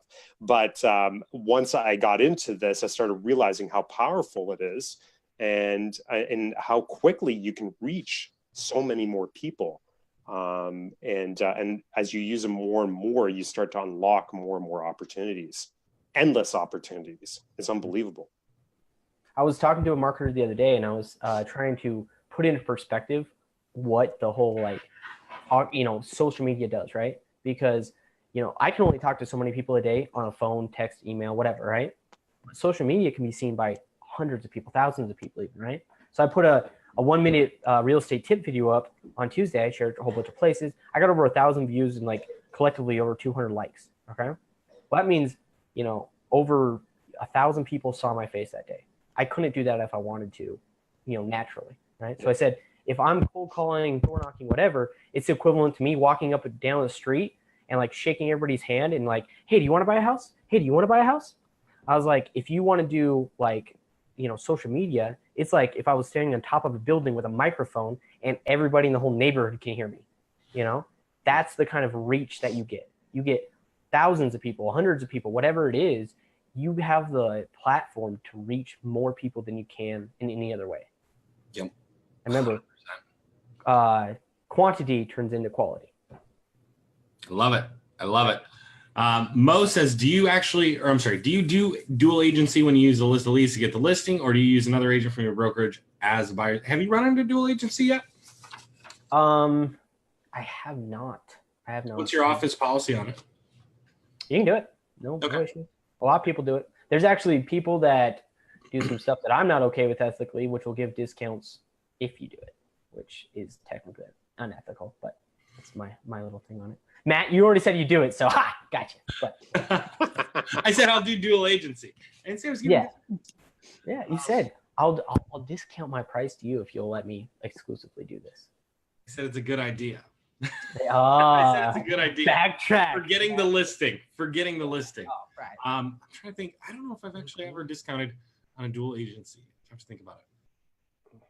Oh, I think there was one time, but I think they were related and they still paid me, so I was okay with it. I've done discounts for listings for family members. I do that. But you got to remember, the majority of my listings were taken at a higher percentage rate than anyone else in my market. So we'll talk about that later. That's a fun one. What is the saying? Like, there's no point in being the second most inexpensive or the second cheapest. So you might as well be the most expensive. It works. Let's see here. How do you deal with audience overlap when running multiple ads to the same audience? Are you running multiple ads to the same audience? Nope. I run one ad at a time. I run the October 3rd masterclass. And then occasionally it'll start failing or the ad cost will grow over $3, which is not crazy, but it's crazy to me. So I drop that ad and I literally take up 2 things. I copy and paste the ad over here and restart it. Occasionally I'll play magic and then I'll get mad at myself because it won't work as well. And then I'll go right back to it. Okay. Like twice now I've like, okay, I'm going to try. I've listened to this guy. He said, only target this or only target. I'm like, I'll try it and I'll throw it for 3 days and it won't work as well. And I'll be like, screw that guy. I'll go back to doing this. I love it. I've listened to guys in the Whiskey Thursdays tell us stuff, and I've tried it, and like one time it worked way good. It worked really well for about 5 days, and then it just died on me. And now you can't do it because it's fair housing infringements, so I won't do it. But yeah. Fair housing infringements. I was targeting only women, and only what? It worked. Only women. Okay. Because he's like, whoa, we found out 70% of our people are women. And when I'm talking on the phone, women are way easier to close. Or they're way easier to talk to. I actually get higher show-up rates from men, but women are way easier to talk to. So I was kind of weighing that out. I tried and you've already determined you prefer to talk to them anyways, right? It's just easier. It's just naturally easier. There you go. Especially when you're single. Play to your strengths, Shane. Play to your strengths. There you go. Hashtag play to your strengths. Let's see. So I posted the link to the October 3rd. We were getting so many questions. We just posted it. We pinned it. Yeah, it wasn't planned, but again, this is what Joe's doing. Like, this is what's working. So if you guys want it, it's there. Jesse Estrada says this guy is funny. Shane, let's see, said yes, everything's included. Pat says, Shane, remember when I mentioned Facebook groups 2 years ago? You did. I do remember. It says group admins have power too. Joe, you're running a couple of different groups, aren't you? 19 groups. Yeah, that's crazy. That we might have to do something with that. Yeah, what I sent you today about it is like I was trying to do a video on it, and it turned into like a 15-minute video, and I wasn't even done, and I was like, I told him I'd send him like a 2-minute video. Let me redo this. And then it still was like 3 or 4 minutes. And yeah, that's only like the tip of the iceberg. That's awesome. That's awesome. I think there's a lot. I think there's a lot of value in that, actually. Like Matt was talking to me about it, and I was just trying to figure out, like, okay, how can we incorporate this for agents? I think it makes a lot of sense. For the marketers, I think there's something there. I just think there's something missing. We got to figure out. Don't worry, Shane. I got you. Like what I sent Matt today, I'll send you, or he can send you, or whatever. I already sent it to him. Okay, if you haven't watched it, we'll watch it, and I've got some stuff after this that I'll talk about to show like what I'm running in it and stuff. It is 100% working. So spoiler alert on this. I actually last month had to stop running the ad. I know that's blasphemous. Don't get mad at me. I got super busy. I was supposed to be 5 closings, ended up being 4 closing that month, 4 closing this month, 3 under contract now. Like I got way overwhelmed, and I couldn't make phone calls, so it was wasted money, unfortunately, because what does your June look like right now? It actually looks really good. So yeah, like I've got a whole bunch of stuff coming up, so I'm not worried about it because I've been doing what I'm doing, like what we're talking about, groups wise and stuff. So I kept it up just the same, but it's been a little bit easier on me because I wasn't able to make the phone calls. I say that's the mistake so many agents make, right? Is it gets crazy like that, and they let off the gas, and then June, July show up, and they're like, Yeah, and I trust me, I hear you in my head all the time. Like, you're on upswing, you're coming down, you're gonna be coming down. I'm like, but I literally had one reach out to me, and I was like, oh my gosh, from the drips and stuff, and I was like, this is just one of all the people I could be getting, but I can't nurture them. I'm not doing it right. So when I do start it up again, I'm actually going to come to you guys. We're probably going to talk to you about some ISA stuff, and I might even do that because, yeah, it's too hard to have 3 or 4 active buyers with 3 or 4 closings a month. Yeah, because you've got some money in there, man. Like, and that's what you've got a lot of opportunity in that. When I spent $600 and I got 150 leads, but I can't call them physically because I have too much stuff to do, and I'm a new agent, so I'm still learning half the stuff I have to do anyway. Like, I know I'm leaving money on the table, but it's money I can't get. Like, I can't work, 20 hours every day. So, come on, Joe. 20? You're a young guy. I was trying. I was actually doing it. It was crazy. My brother, who lives with me, he moved in with me, and he was like, "Dude, I never see you." I was working. Get him to make the phone calls. I was leaving my house at 5 to go to the gym, and be out of there to be at the office at 7. And I wasn't getting home before 7:30 or 8 every night for all last month. And this month hasn't been much better. And I got sick in it and got dumped and all the other stuff. But what I'm telling you is, like, I just didn't have enough time. And I literally have sat there at nights being like, there's fucking closing happening that I'm not a part of right now because you didn't make phone calls today. But I didn't have time. So, you know, you like Matt, I totally get where you're coming from. Don't worry, I'm not letting you down. But there's not enough hours in the day, man. But you still got your pipeline. You're still moving forward. So it's still like you can't win them all. Yeah. You can't win them all. You just try and win most. Yeah. You know? So, and that's, you know, you got to give credit where credit's due because you started running this September of last year. And yeah, I didn't start fully running it till after October, like, to be honest. Okay. So, I mean, let's say it's November, December, January, February, March, April. Actually March. So 5 months. I mean, you're generating how many leads in those 5 months that you were keeping up with up until this point? I had 500 active that I either talked to or had responded in some way. So I think I had, it was like almost 1,000 or something that I had totally collectively gotten. But I had honestly touched and actually gotten some response out of about 500 of them. And some of it was literally like one text, one message, one reply to an email. But I had like a huge network going. And I'm still trying to do it, but you know, it's tough. And then my brokerage is like, hey, we need you to take these classes and you know, you've got to do this and this. And you're like, no, but you're kind of. Yeah. Oh man. Oh, good stuff. I mean, but I'm also working on like Shane, like the guy you had that does such a good job of follow up. Like I'm Matt, you know who Buffini Company is. Yep. Like I'm in a small course of that because my broker's like my mentor there is like, hey, you have to take this class. So I'm taking it, and it's about sending notes out and doing all this other stuff. So, and I've seen it; it's already starting to pay off. I have leads from Facebook that are listing leads. And guess what? A handwritten note goes so much farther than you believe. So I have one. I wrote her a get well soon because we talked when she was sick. I'm pretty sure she was faking, but it doesn't matter because I wrote it to her. And then I got this nice letter back, which is like, oh, thank you so much. I really wasn't feeling good that day. You know, build that rapport, build that relationship. And she gave you a letter back? Yeah, I've actually gotten probably about 10 or 12 letters from people wanting to send them out. I'm sorry? How many have you sent? 3 a day for a month, 2 months. I love it. 100, yeah. Love it. That simple little thing you can do every day that just slowly snowballs. 3 personal notes a day. It's changing my world. And I mean, Brian Buffini has some amazing classes, some amazing courses. He's really heavy on, you know, your database and getting the most you can out of your database. You know, we're about growing your database. Brian Buffini's about getting the most out of your database. He's crazy because he's like anti-leads, anti-social media. Totally. He's like sphere of influence, people you know, work it. This is how you work it. This is how you make it not obvious. Pop buys, personal notes.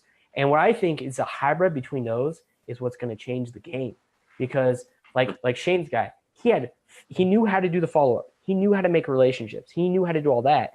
All he needed was, I mean, he's a good agent, so he's got leads, but like he got 50 leads and he turned them into, 15, 20 deals. Like that's the kind of conversion you'll get. So remember I said, the average agent gets 2 deals out of 100 leads on Facebook. A great agent will get 10, 12, 15 over the course of a year. Yep. And the big number is the 18-month number. Look at it over 18 months. That's where you're really going to see your conversion rate. Mm-hmm. Rolling 18, I think, is the best conversion rate number you're going to see. Well, it's funny because you're talking about when I get calls from marketers and I tell them, I'm like, oh, so when your lead's going to close? And every time they're like, oh, we have such great stories. And I'm like, no, like average. Well, and I'm like, is it 18 months? And they're like, well, I mean, in some markets, yeah. And I'm like, no, because that's what it should be if you're being honest. Yeah. I mean, again, you go back to the statistics and 7% of people are moving into a new home every year, right? 7% of people, right? And if so, people are entering their information, submitting it online. Don't you think that like more than 7% of those 100 leads you're going to get are probably thinking about moving? And isn't it the statistic 50% are looking to move within the next 6 months? I'm not 100% sure on that. It's really high. Yeah. It's really high. But it's just like, it's crazy because the average conversion rate of like online leads. What's that? My camera is like really messed up. I know mine did that earlier too. I was like, yours did it, mine did it. It went back. Anyways. What's going on? But the average conversion rate of online leads is 1.8%, right? And so you're like, well, what is going on here that the average rate of online leads closing is 1.8%, but the average rate of people moving is 7%? Because I have to think there's a better number of people requesting information on, ads than 1.8% or even 7%. Zillow, who's the biggest real estate marketer out there, only does what, 3.8%? And they send it to 3 agents. It's not exclusive. Yeah, it's Zillow's conversion rate, not the agent. Yeah. I love how they forget to tell you that. Like, they see, again, marketer, use that statistic. So Zillow closes 3.8% of their leads, and they give it to 3 agents. That's less than 1% per agent, or just over 1% per agent, right? Yep. If you use me and it's Facebook and it's 1.8% for exclusive leads, wouldn't that be a better percentage? Or is that crazy? I mean, I'm decent at math, but you're crazy. Could be. But in Zillow, you're gonna pay $70, $80 a lead, if not more. Yeah, I love Shane. He just calls me. Yeah, you're crazy. It's crazy. And we never see They're crazy numbers. Oh my goodness. All right, let's see. Do we have any more questions? Let's see. Have you tried adding this to your copy? Attention homebuyers looking to buy in the next 3 to 6 months. And would that get better leads? I've used it.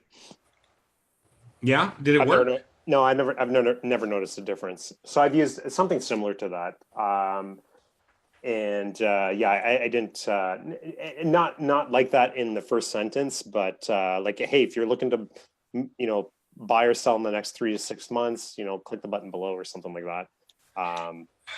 The only one I've used was if you're thinking about selling your home in 2019, you must know this so you don't lose money, or something like that. But it was like, if you're thinking about 2019, you do not want to miss this.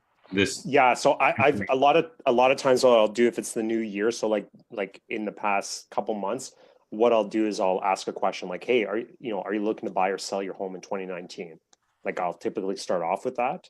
Mm-hmm. But have I noticed the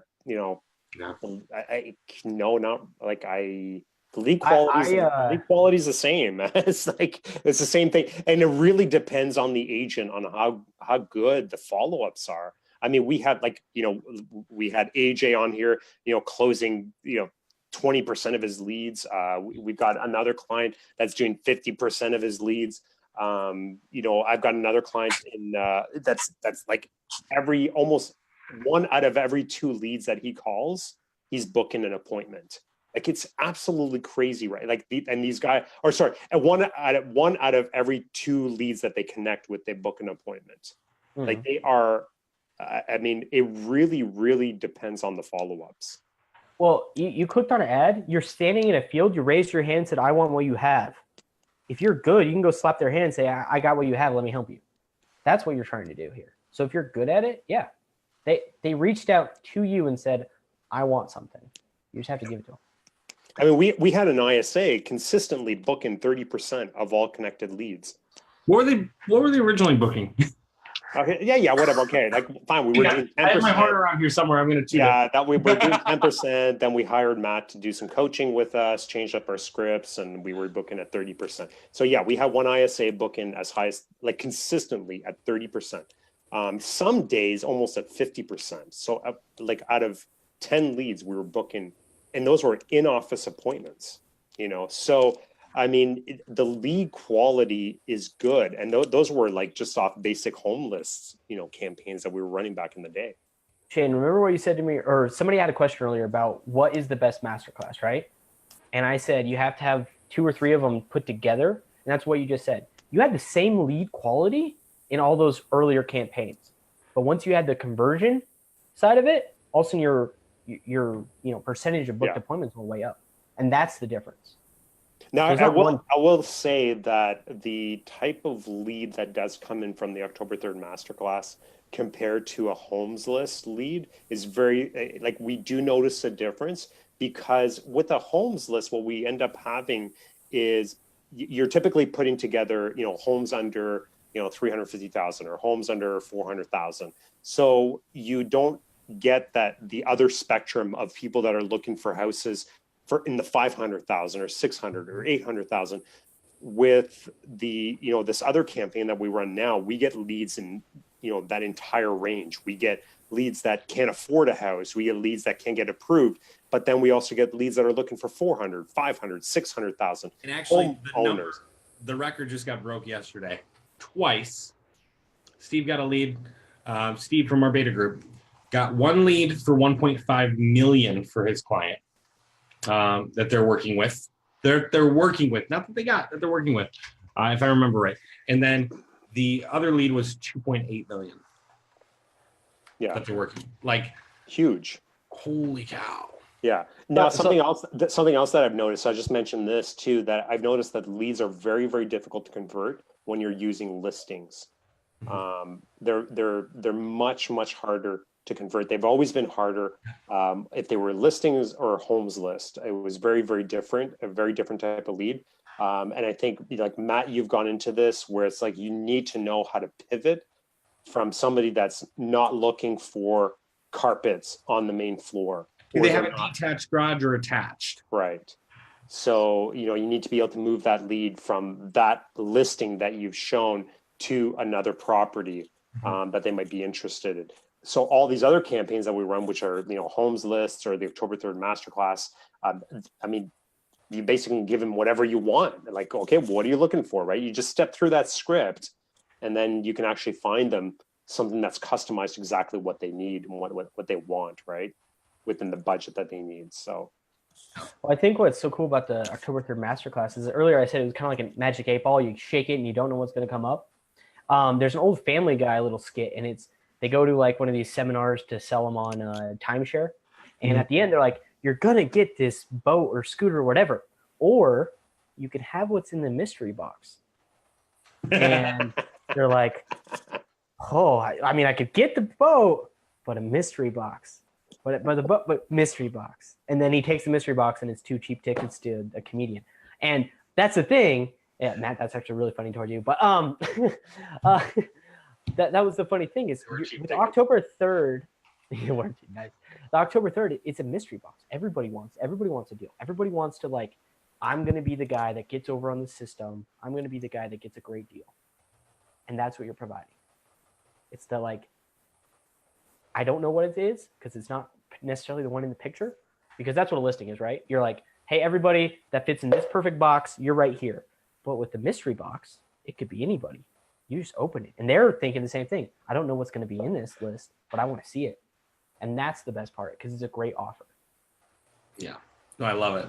Alina says, Joe, what's your best marketplace ad? Because you're doing a little bit of like a kind of an ad thing on Marketplace. Have you had a specific thing that you continually post? I've actually done the October 3rd masterclass in there. That works pretty well. I've done a lot of first-time homebuyer stuff. I do a lot of that because those, like I said, the best part is you get a first-time homebuyer. The second they're pre-approved, they're with you and they want to buy. And it's like instantaneously. Like a lot of people's like, oh yeah, I want listing leads. And listing leads, I can go sit in somebody's house and find out that they're like, well, I want to do some repairs. I want to find out what it's worth. And they're not ready to list for 6 months, right? Matt, you know this. Yep. And even if they've already told you, yeah, I'm ready to move, like on the phone. You get with a first-time home buyer, you get them pre-approved, they're ready to go. Like they'll break their lease, they'll get out, they're ready to go because they want that backyard for their dog, or they need more room for their kids, or whatever it is. The only thing you got to worry about is the parent showing up at the inspection. Ooh, or coming in with them like on the second showing, the showings, the offering. Oh, I had one of those, just nearly crippled me. Oh yeah, she was all about it. She wanted to put the offer in, good to go. Dad shows up, takes not even 5 minutes in the house, and is like, I've seen all I need to see. Me thinking, oh, it's good because she's still happy. Walks outside and he's like, I wouldn't pay a nickel over this for it. And it was like $40,000 under what it was worth. Yeah. I'm like, okay, well, we'll go find the next one. Yeah. Well, when you bought your farmhouse in the 70s, things were a little different. Yeah. He was like, yeah, I would have paid a nickel over this. And I'm like, well, the one down there sold last week, full price, same day, had 3 offers. So this one's going to go within the next 2 days. And it did. So whatever. Oh my gosh. Andrew says, dumb question. No dumb question. Well, there are dumb questions. We'll wait until we hear the question before we answer that. But anyways, what's a homes list? Is that a list of homes that have sold? Actually, yeah, it could be a list of homes that have sold. But typically, what we run is a list of homes under a median price point. I would like to see a list of like a sold list of homes as a home evaluation type ad. Like, hey, type in your address here, and I'll give you a list of sold homes in your area, and you can compare them to your house. I think that'd be a cool one to try. Potentially, I'm trying to think. Yeah, that could work. Test it out. So I mean, I've seen one where it's like find out what your neighbor sold for. Yeah. There you go. I've seen those quite a bit, you know. Yeah, I mean, you're gonna get a lot of like tire kickers or people that are like, my house is worth more than theirs. So just be wary of that one. There you go. Cool. Well, that is the end of the questions. Joe, we want to thank you so much for being on. We're coming up on 2 hours. So if you guys are watching live, #live. If you're watching the replay, #replay. And if you're sticking around this long, #trooper, which is like the hashtag that Joe always leaves at the end of the. That's right. We got a special prize for the troopers, right? Yeah. Do we? I don't know. Matt, you usually have something special? We do the same thing we did last night? No. All right. Is that on the recording? What's that? Yeah, it's on the recording. Yeah. Boom. Yeah. Okay. So, Shane, do you want to post the recording in the comments? And, or I'm sorry. Yeah, post the recording link. I forget which one we're using. So, if you want to post that in the comments, we'll give you guys a link to the recording for last night's webinar, which has a super special offer at the end of it, as well as a ton of valuable information all the way through. So, if I do say so myself. Again, thank you guys so much for sticking around. Hang on, don't end it. I got to type in the link to the. Trying to get there. Just trying to get there. Just relax. I don't remember the We're gonna link. get all these comments and where's the link? Where's the link, Shane? You didn't give it to us. I don't remember what it's called. What it's called. You'll get all the messages. That's why I was thinking if I can end this quick, you'll get all these messages. I wasn't there yesterday, so what's the giveaway? Ooh, it's should we tell? Should we tease it? No, go watch the thing. All right.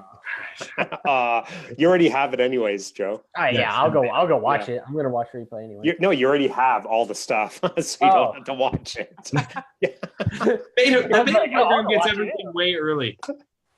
Yeah. Shane, did you find it? Yeah. Sweet. All right, I'll let you post it. We got quite a few people. #trooper. Jesse says he joined 3 different times. Jesse, I hope we weren't lagging out on there.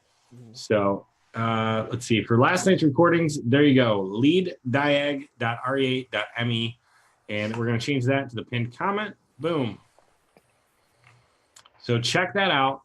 Be sure to watch till the end so you see the special offer. In the meantime, it's free too. It's free, right? So yeah, it was free. It was free.